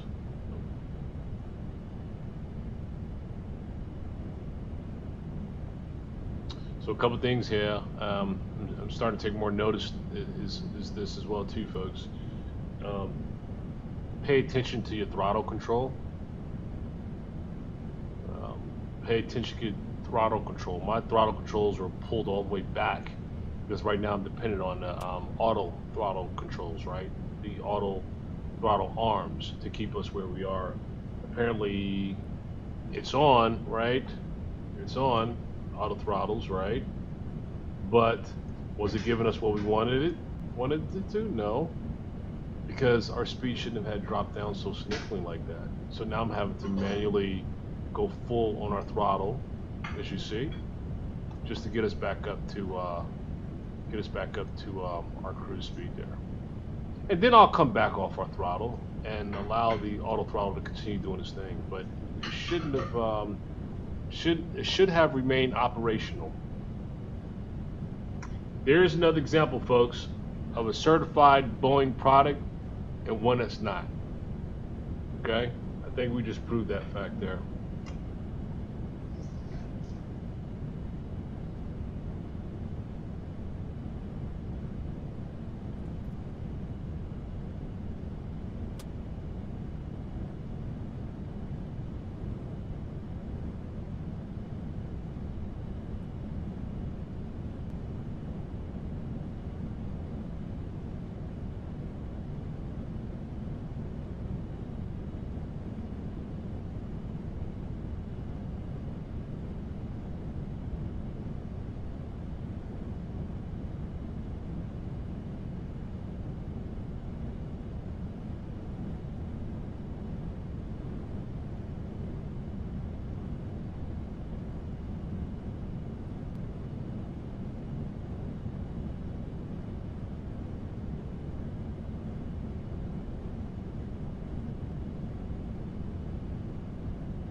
Hey,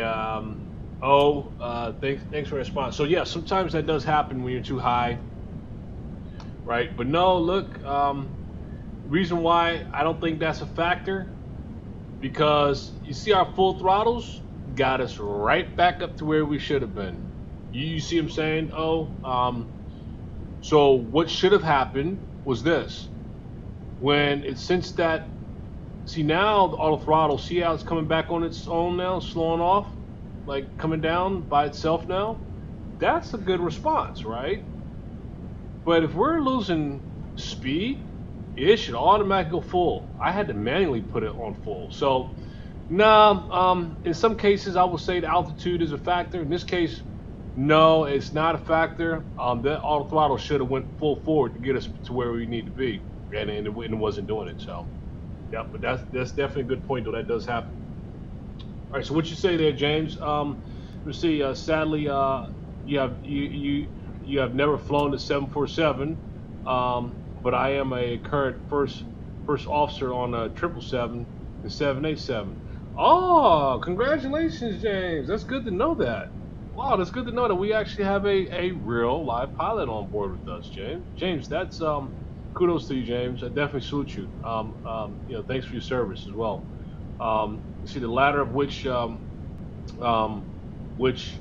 have more experience on. If you have any questions about those two aircraft, I'll answer them to the best of my ability. James, man, I tell you, that's good to have you on board with us, James. Folks who have not recognized, that is good to have a real true pilot along with us. I think you're able to actually provide a lot of knowledge for amongst all of us that's online here. This is something that I take as a hobby, but I'm definitely looking forward to someday, possibly working towards getting my pilot's license. You know what I'm saying? To me, right, it's just a lot of fun. I'm getting used to a lot of experience behind it. But just the nature of what I'm doing now, it's very enjoyable. So, again, thank you, James, for joining us and being part of us as well too today. James, I would love for you and amongst the others as well too. Like and subscribe. I definitely will like. I can learn a lot from you, James, amongst the rest of us. So, thank you. And salute you and hats off to you for your service as well. So appreciate that.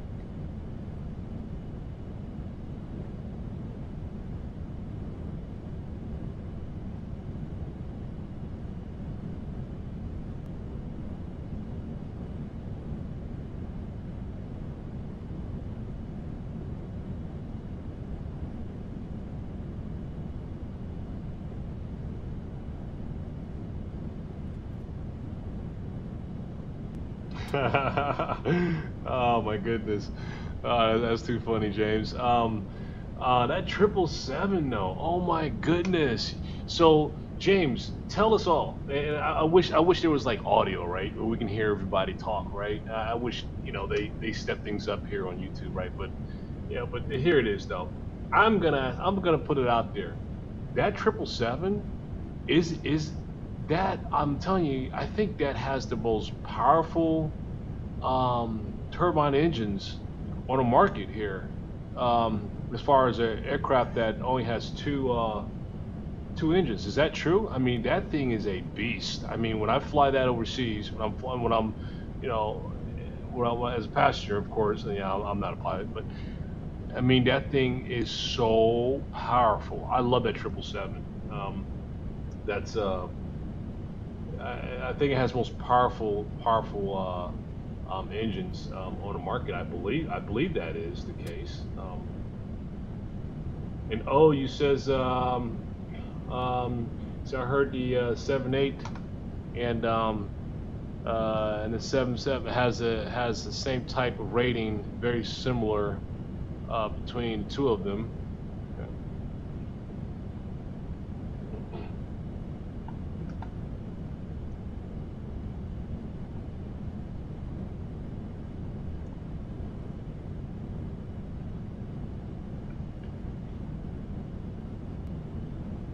We're gonna see. Let's look at our status here. Okay, James, you mentioned they are the most powerful commercial engines currently. That's what I thought. That's what I thought. Yep, yep. Man, you're flying the big one there, James. I can tell you, wow, you're flying a big beast there. That's remarkable. Yeah, well, I tell you, I kind of feel like like you said you're the first. Let me see. Let me make sure. Let me go back to the chats here as far as something that you mentioned. Let me see. Okay, you said you're the first officer. I tell you, you say you're the first officer. For me, having you here with us today is like you're a lead officer on this one.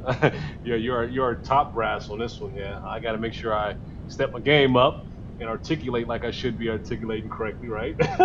Please correct me, James. This is a thing. I think a learning curve for everybody, right? But I'm always the one as well to step out and learn. I want to be able to quote things correctly as well too. Really trying to pay a lot of attention to like the lingo between pilots, air traffic control, and all that stuff. You know what I mean? That really takes a while for folks, I think, to really learn and engage and use the right the right articulate language, communicating back and forth to air traffic control. So that right there alone is pretty challenging. I think I'm coming along okay at this point with that. I'm learning to learn more as I go along as well too. But building that level of confidence, be able to clearly and effectively be able to communicate with air traffic control, it goes a long ways, and other pilots as well too. So still working on that. You mentioned okay, yeah. So yep, they do have the. You said they do have a similar type rating. And you said I recently got trained for the 777. Okay, okay. So when you mentioned 7.8, you okay? So the 787 is what we're talking about here as well, a rating along with the 777. Got it. Okay. So you mentioned when I played the 777 at Sim, they just have a too much power, so it just soars drastically as far as the power. Oh really? Well, 777, of course. I mean, yeah. I mean, even here, I mean, that thing is nice. I love it. I mean, as far as the power it has. That's one of my favorite long haulers.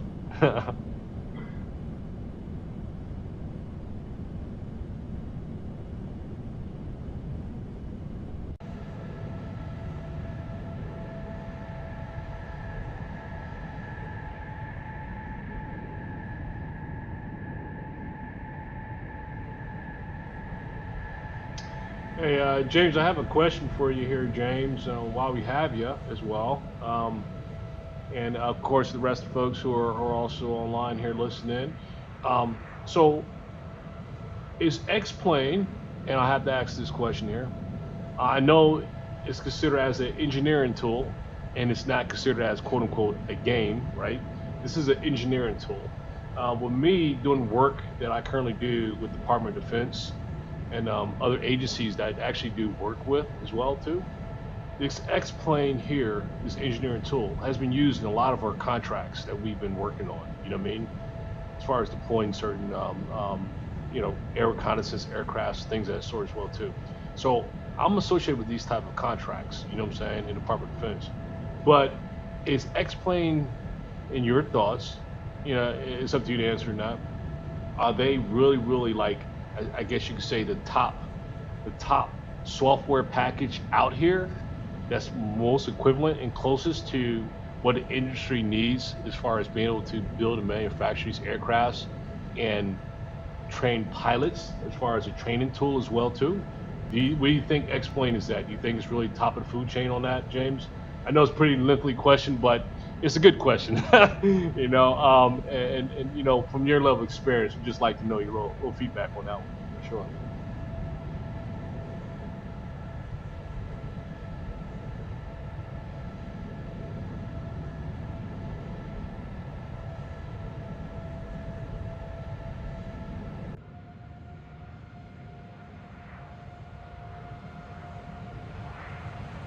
Okay, thanks, James. Yeah, we'll see if we can get back here. Thanks, appreciate it. Thanks.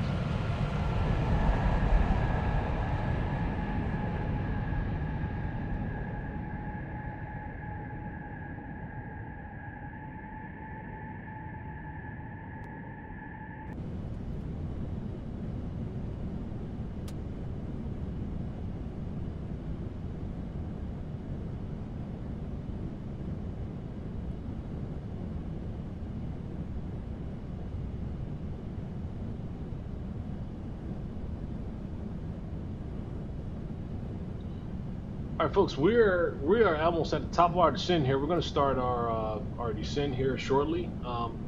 So stand by. We're going to get things started here.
All right, folks, here we go. We're at across the top of our descent here. We're starting our descent for Atlanta.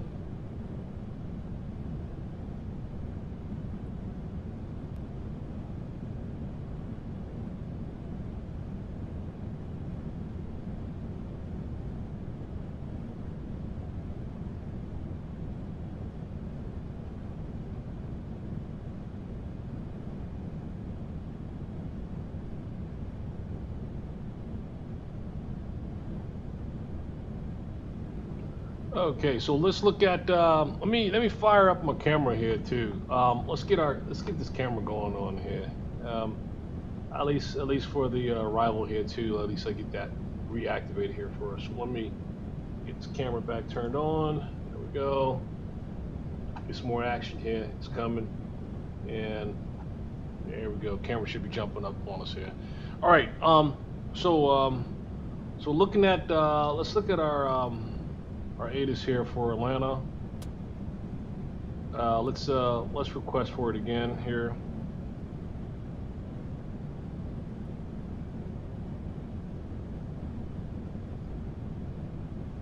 Okay, let's send message. Just chimed. We've got a message there. Here's our message, and winds are still out of 130 degrees at 8 knots. So 09 left will still be our runway for approach there into Atlanta. Okay, let's start working on, folks, a couple other pieces here. So let's look at our plan. Right here's our approach into Atlanta via the sit to arrival. Okay, now with this here, when we let me see. We don't have ATC online, so the vectors, we're probably going to end up clearing the vectors here once we pass Stump and start turning for our initial approach into 09 left. Let's look at our nav frequency for 09 left. Let's get up that. Let's pull that runway up for our approach. All right. So ILS. Okay, here we go. So here's going to be our approach for Atlanta.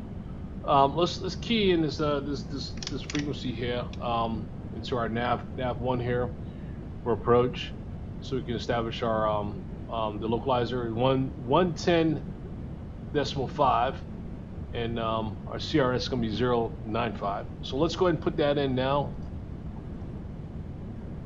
Okay, let's come on down to our FMC and set that.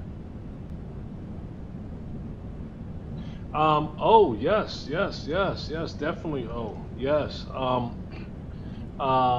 So yeah, I am planning to start going into checking out some classes and attend some classes, try to get some flight time.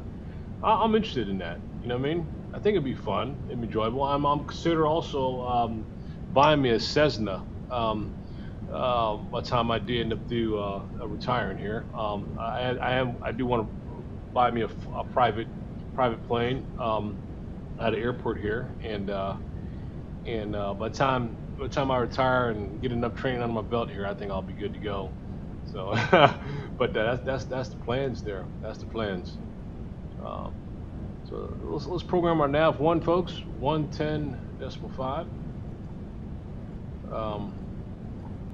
Okay, for nav 1, and our CRS is going to be 095.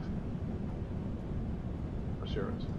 So we're set. Our nav 1 is set for our arrival there. So we can establish that localizer for the ILS approach.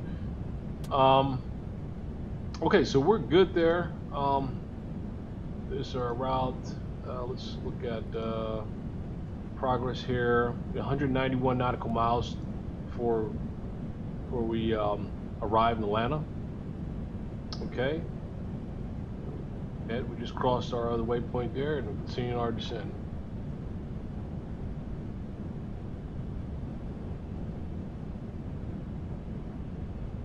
Okay, weather's great, folks. Look at this. Beautiful weather. So right now, everything's working good. Throttle, the auto throttle is working like it should. You know, see, it's moving on its own. It's doing what it should be doing. There we go. Look at that. See, and we're not even messing with it, but that's what we want to see. That's the performance that we like to see here. It also signifies and it reminds you, folks. You know, don't get too comfortable on everything operating like it should. We always have to have eyes on and be ahead of things in case we have come across things such as this that we discovered during this flight.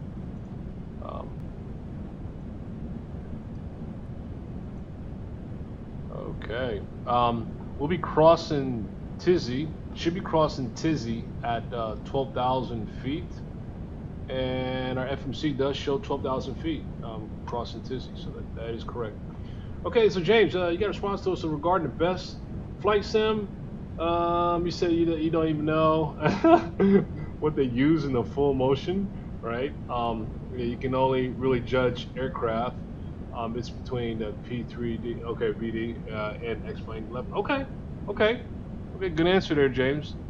Yeah, good answer for sure. You know, to support that, you know, to add on to that question that I have, as far as response to our listeners, I can tell you this much.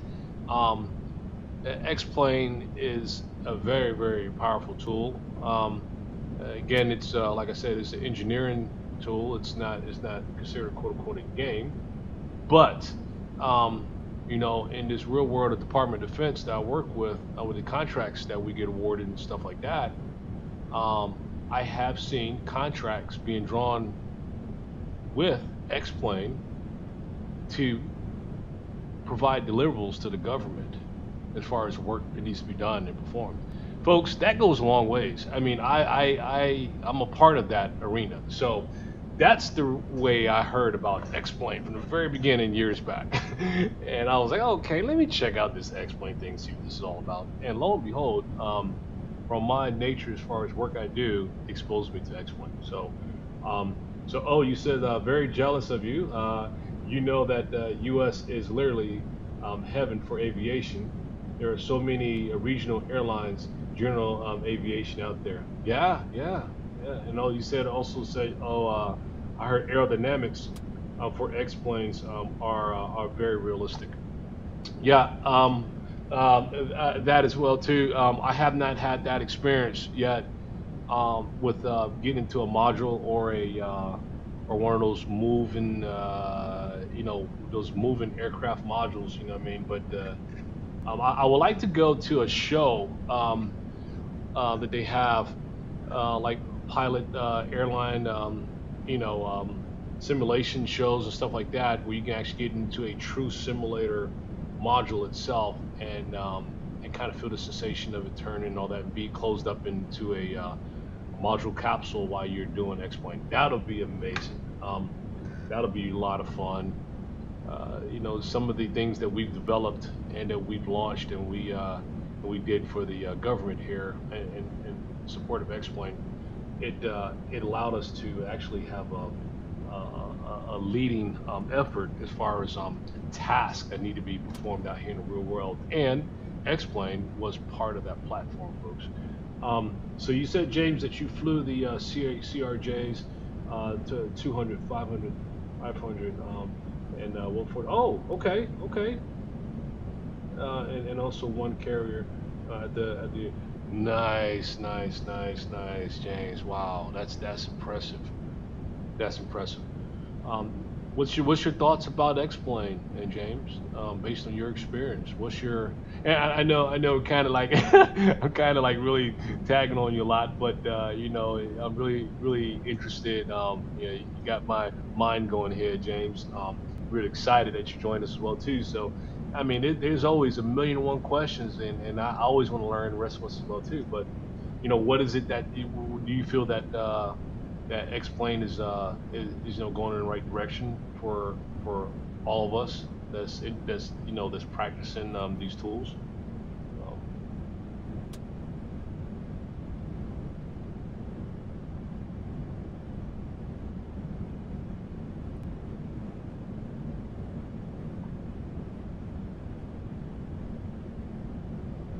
Folks, this weather is really great coming to Atlanta here. We're going to go ahead and set our altimeter here. Shortly, about to cross 18,000. Right now, see what did our and then this is all the updates here that this new version has, 1.7 has, with this new piece to be able to do this here. So James, you said, oh yeah, definitely, yeah. So you said, James, X-plane is doing a really good job with the flight model and aerodynamics. Oh, okay, thanks. I'm just like O said as well too, that it's really similar to how realistic things are. So yeah, that's good to know. Well, so altimeter is going to be 3030. Let's go ahead and set that now. 3030. Okay, altimeter is set. Oh, one more thing too. Let's dive back over here, folks, and let's look at our airport information, of course. But let's go to the performance landing. All right, let's put our airport in there. KATL. Runway 09 left. Right, conditions are good. Okay, so let's look at our winds. Based on current winds, Atlanta, as we saw on our ATIS there, is 130 degrees. Winds out of 130 degrees.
Atlanta traffic, good afternoon. Delta 2023 type MD-80 from ramp 3 south. Taxiing to Lakeshore runway 9 left via Lima, Lima 1, Mike 2, Atlanta.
I'm sorry, folks.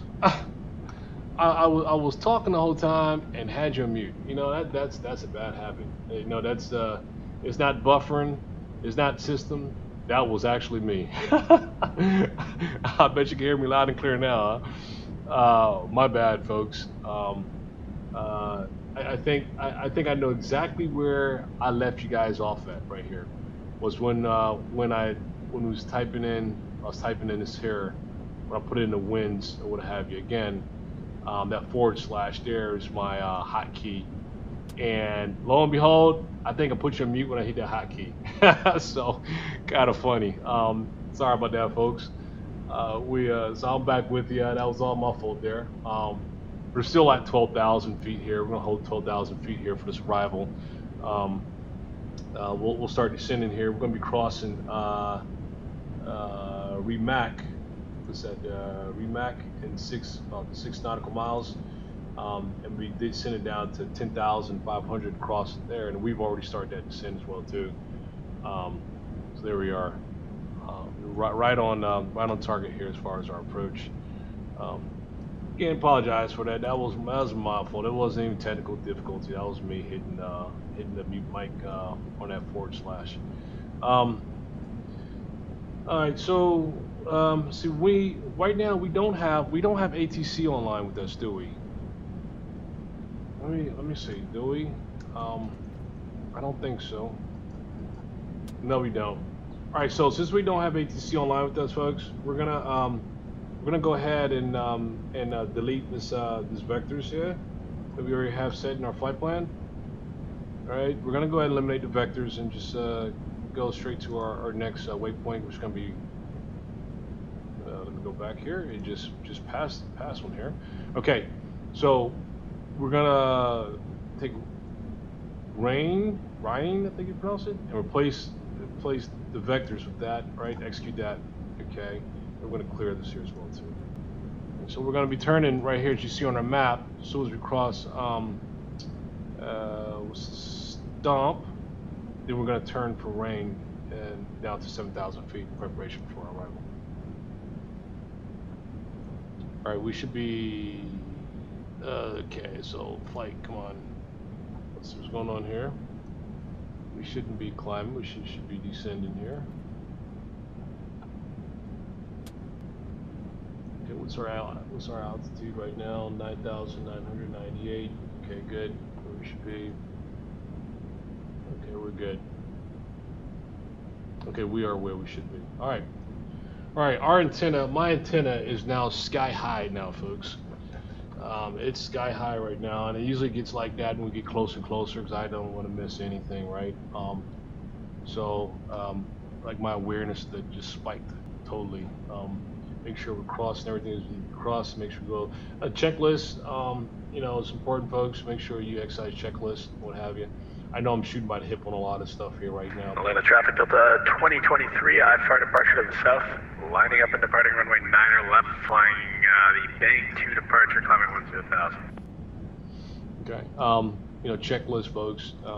Yeah, that's a must have this checklist here. I know we're not going over checklists on these flights, but I'm encouraging you gotta have a checklist, folks. Make sure you're covering everything, not missing anything. All right, extremely important. Again, just for the purpose of this here, I'm pretty much shooting by the hip on this. One thing I did wrong, folks. Well, I can say we crossed 10,000 feet. We can pull on our arrival lights here, folks. So let's go ahead and overhead, and let's start turning on some of these lights here. All right. Our approach lights there. Turn everything on, why not? All right, and APU, it's always good to have on in case you experience engine failure or something like that. You can recover if need be. To my understanding, I think that's one of the preventive measures there to be able to get your engines back up and going here if need be. Okay, so let's right now let's continue our descent right now. Okay, we're going for a turn there.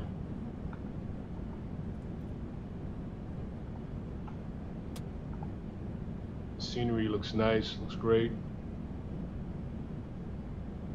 The mitigated checklists are modeled in the Magknight. Just press the, Atlanta traffic, Delta 515, really? pushing back from gate Bravo 21 into the ramp, Atlanta. So it's mitigated in that, okay, let me, I'm gonna check that out. For my next flight, I want to start exercising that checklist, folks, that James just recommended. That's pretty important. I'm assuming that should be right over here. It should be right over here somewhere. Let me see.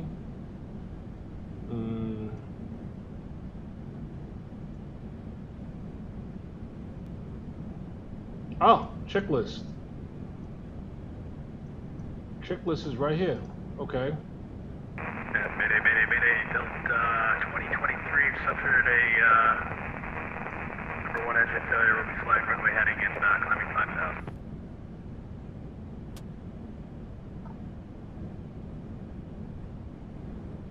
I could have swore he just announced a Mayday on us. I could have swore that was what I just heard there. If I'm not mistaken. I thought that's what he said. All right, let's start turning our. Oh, okay. Let's start turning for our approach here, folks.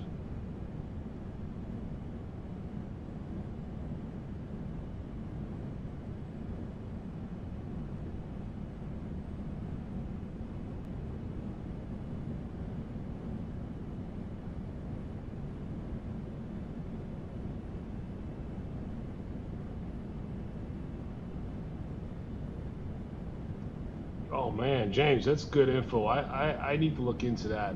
That's good to know. That helps tremendously.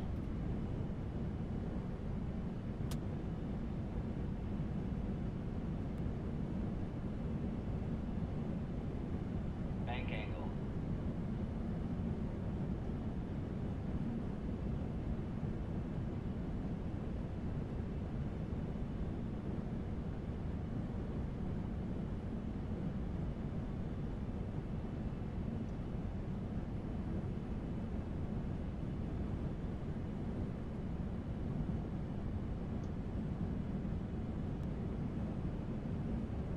get back on course here, folks. Let's get this altitude down.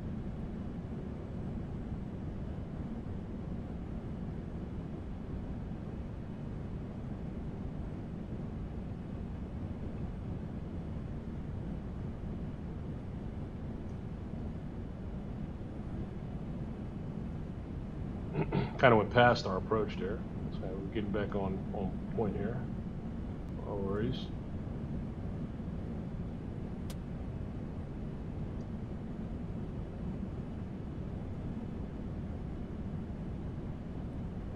There we go.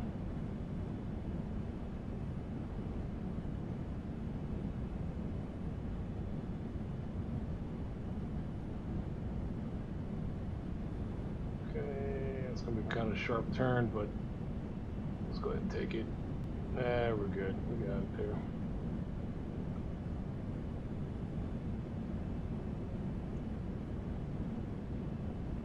Okay, we're good. We'll turn back into that. It's like she wants to climb on us. Let's push down a little bit here.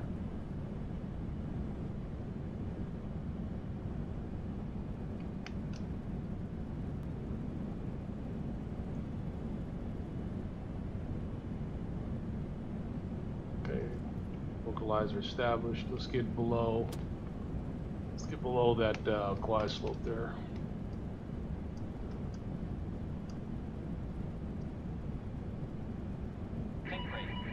Think rate. Okay, there we go. Turn back into it. There we go.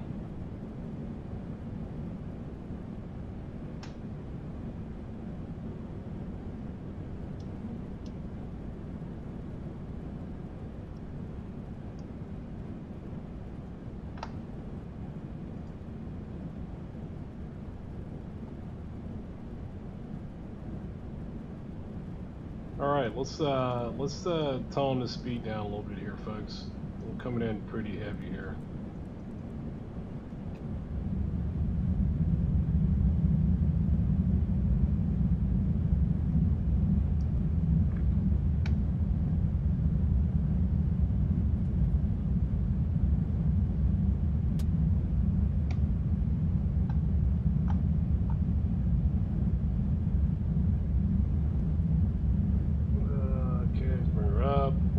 There.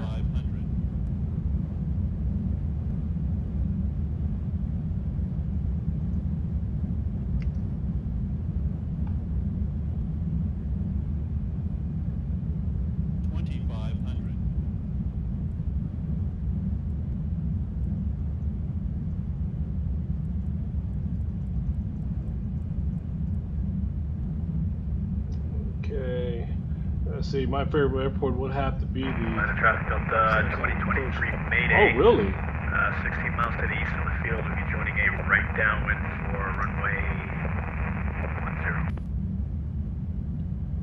10. Roger, copy that. This is United 1979 Heavy. Current on final approach to runway 09 left. Roger, we'll be sure to keep that. Roger, copy. All right, we got good controls here, folks. Go ahead and keep our descent here.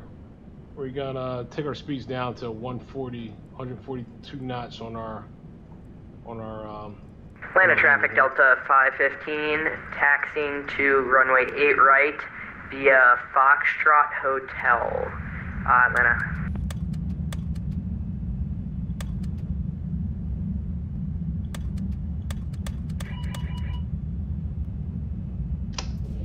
All right, gear down, folks. Flaps full. Traffic 3587, 1 south, taxi 9 left field.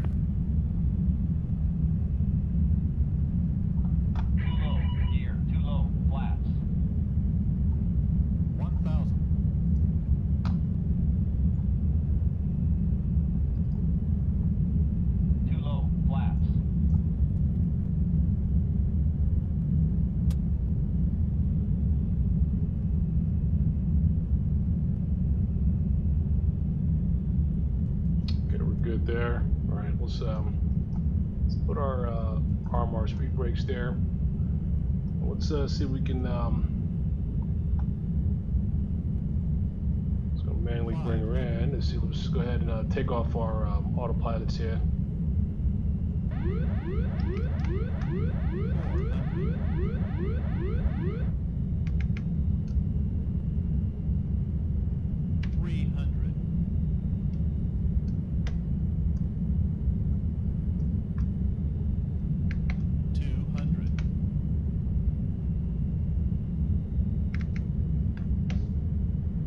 Atlanta traffic, Delta 515, taking off runway 8 right, RNAV Herschel, NASA 2 departure, Atlanta.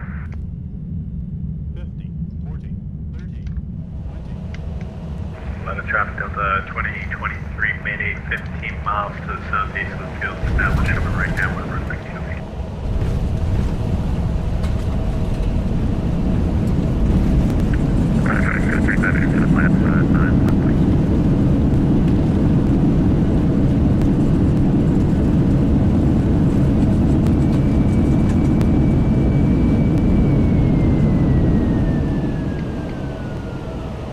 Folks, there we go. I don't think those passengers are going to be happy with me. For runway 10. I sure enough gave them a little bump on that arrival there. I think passengers ain't going to rate that experience too well. But so let's go ahead and depart our runway here. Let's go ahead and taxi down to. We're going to take a left on Mike 16 here and depart runway. 09 left here. Once we get to the terminal, we're going to take a rewind here on our tape and measure this landing ratio here. It could be much better. Always room for improvement here. This is going to make our turn right here. Atlanta ground. This is United 1979. Exit runway 09 left. To the left via Mike 16, taxiing to the terminal. All right, there we go. Exit runway. Let's take off our landing lights here, folks. 3587 roll 9 left, hard up the grid. Well, let's keep our taxi lights on. Take our strobe light off. Let's continue on taxi forward here. Let's see. We're gonna go straight to the international here, in front of us.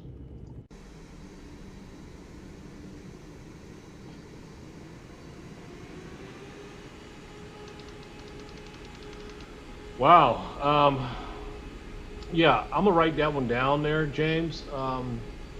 Sikels, I think you pronounce it. I'm gonna write that down. I'm gonna check that out.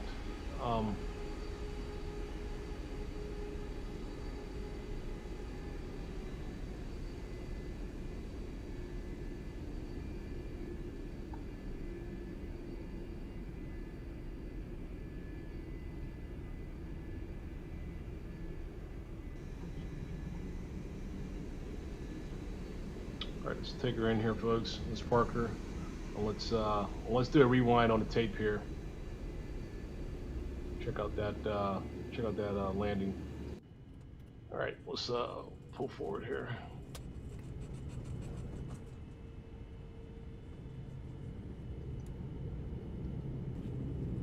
Atlanta traffic, Delta 515, clear runway 8 right, departing on the NASA 2 departure. Good day, Atlanta traffic. Bring it straight in here.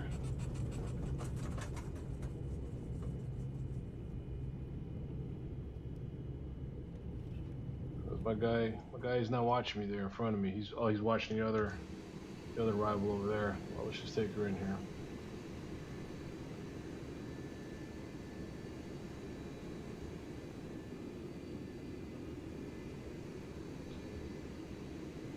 Okay, we'll park, folks, and then we'll go ahead and do a rewind real fast here, and let's take a look and see how that arrival was here. Okay, let's go ahead and, okay. Shut down here, put our brakes on, turn off our beacon light. Okay, let's see. Okay, brakes. All right, so let's just jump right out there, folks, and let's just take a look at a couple things here. Let's rewind the tape here, and let's take a look. Yeah, definitely some improvements on that landing, on our arrival. I pulled up a little too. That's why you got to be so careful with this. With the yoke, what have you as well too. I pulled up a little too hard and kind of made me glide on the runway versus continuing that the descend and touchdown there. Then I had to go ahead and push it forward to make it happen. So that's our turn there. And also, we missed our approach here and had to turn back for it. Had to line up for it. Descend. Make sure our descent was accurate. Make sure our speed was being reduced. Line up with the runway. Establish the localizer, the ILS for the ILS approach there. Initiated the glide slope for approach and came right on in. Okay, so you said good attempt. There's a few corrections. Yeah, I know I got a lot of corrections there on that one. You seem to have left the nose to the drop. Yep, which is ill-advised. Yep. The call outs on landing and all current Boeings are speed brakes up, reverse norm. Oh, that's good to know. Speed brakes up. Okay. And reverse norm. Okay. I wrote that down. I'm not gonna forget that one. Okay, perfect. Thank you for that. My picture profile. You're absolutely right. How did you know? How did you know that, James? Yeah. Me and the family took a trip out to Paris, and I took that photo of while we were in Paris. Absolutely. Wow. Yep, you got it. I took that picture. I brought my drone with me, and I actually took that picture with my iPhone. Actually, I didn't take that one with the drone actually, but I took tons of pictures in Paris. But yeah, that's you got a good eye for that. That's really good. Good catch there. I sure enough took that in Paris.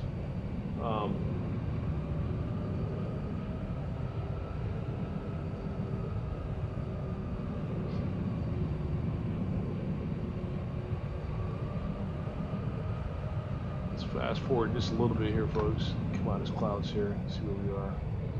Okay, here we go. All right. So, good point there. Speed brake up.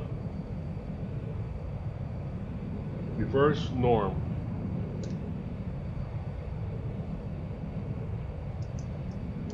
Okay. The speed brakes.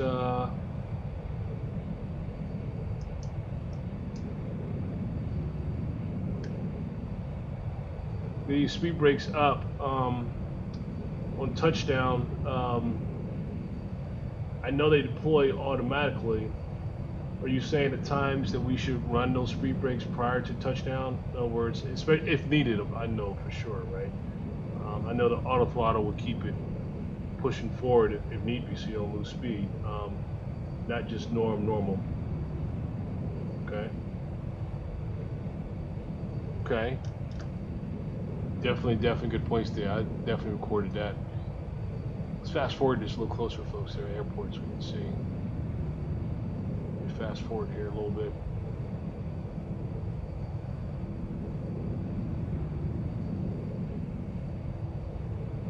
All right.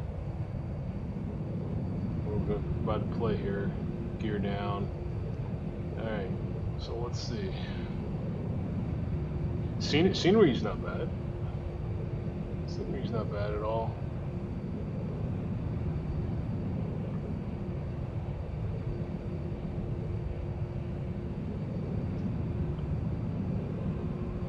Look around a little bit. Scenery looks good, actually. And that's Atlanta City back there in the background. All right, so let's look at this here approach. So, let me see.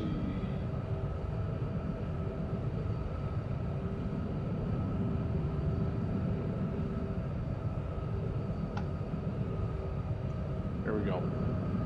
I'll take it from this angle here.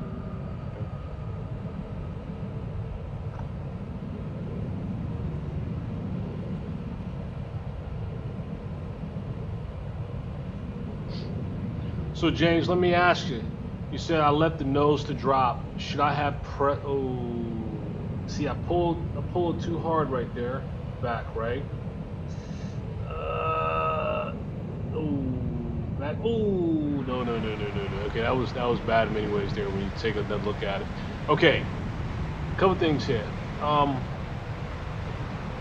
think I pulled back too much before I touched ground, which made me float a little too heavy, and then leveled off and the nose almost came down first. So you said should have let the nose to drop, meaning that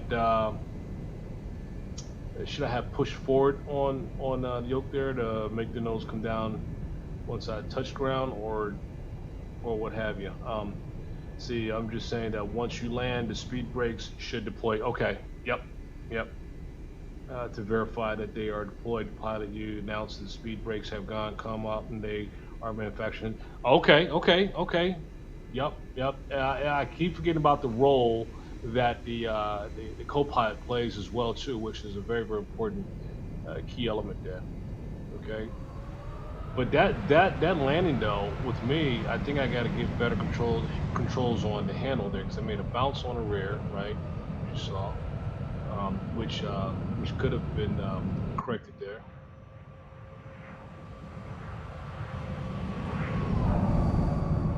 And I should have just been a little more gentle on that pullback and not so aggressive on that. You see how I made her float there, right? And then that nose started to come down before the rears.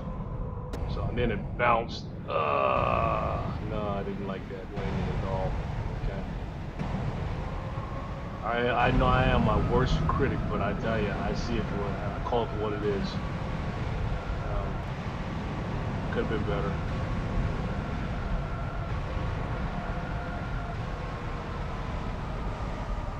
Right. And one more view that I want to check real quick is I want to know what that experience was that the passengers felt on this airline. Let's hit that real quick here.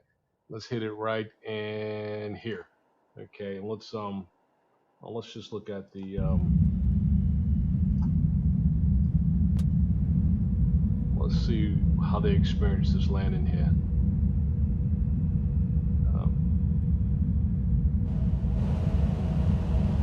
Okay, you said if it doesn't want to come down, don't force it down. It won't do you any good. Early flare. Ah, okay.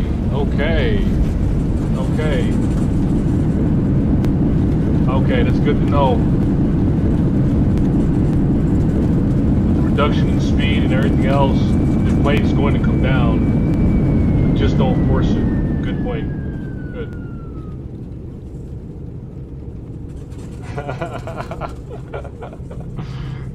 Yep. In my forcing it, that showed how that front end came down, which that's the force behind it. That, folks, anyone who's listening, I'm gonna tell you, value everything you catch in here, because this is what you need, right? Answers to these here questions here, right? This is what you need. You need these type of answers to these questions here, because every single one of us run across these scenarios at times, right? Forcing it down, right? It's not necessary to force it down. Let it come down on its own. Don't force it, because you can then pull in other measures of mishap in that case. So let's look at from also from the view of let's see. Let's look from the tower view on this here arrival. Okay, see right there, right here is when I forced it down. When I forced it down, look what happened, folks. Look at that nose. You saw that? Lesson learned right there. Look at that. That's ugly. So it won't happen again for sure. Because next time that it floats like that, I will let her just come down versus pressing forward on force. I tell you, yeah, every day is steady learning. I really appreciate that. You said the flare has a little bit. The flare was a little bit too early for the condition, okay? But the Magknight itself isn't the best representative for this. I can't blame you. Oh, man. Folks, this was fun. This was enjoyable. I had a great time here, along with our special guest here, of course, James. Glad he was able to join us as well, too. James, everyone else, Looking forward to more flights with you. Please, I definitely say, please like and subscribe. This would be great, great experience here. We'd like to see more feedback from folks, of course. This is how we all learn here, right? And enjoy the experience of flying. So appreciate everybody, all right? And everyone have a great stateside, and those out there as well too. Have a happy Memorial Day, and we'll be flying again soon, all right? Thanks, folks, and also you said one second here before we do go. If you don't have a Discord, I highly suggest you make one and join other Discords in the flight sim community. You can promote your streams in the self-promo sections. It helps a lot. Yeah, that was helpful, James. Glad I caught that message before we dropped there. Gotcha. I'm gonna copy that. Appreciate that. There's good information there. All right, it's a good copy. All right, good. Okay, folks, appreciate it. Y'all have a good one and be safe, and we'll be flying again soon. All right, and thanks again. All right, folks, we're out here. All right, bye.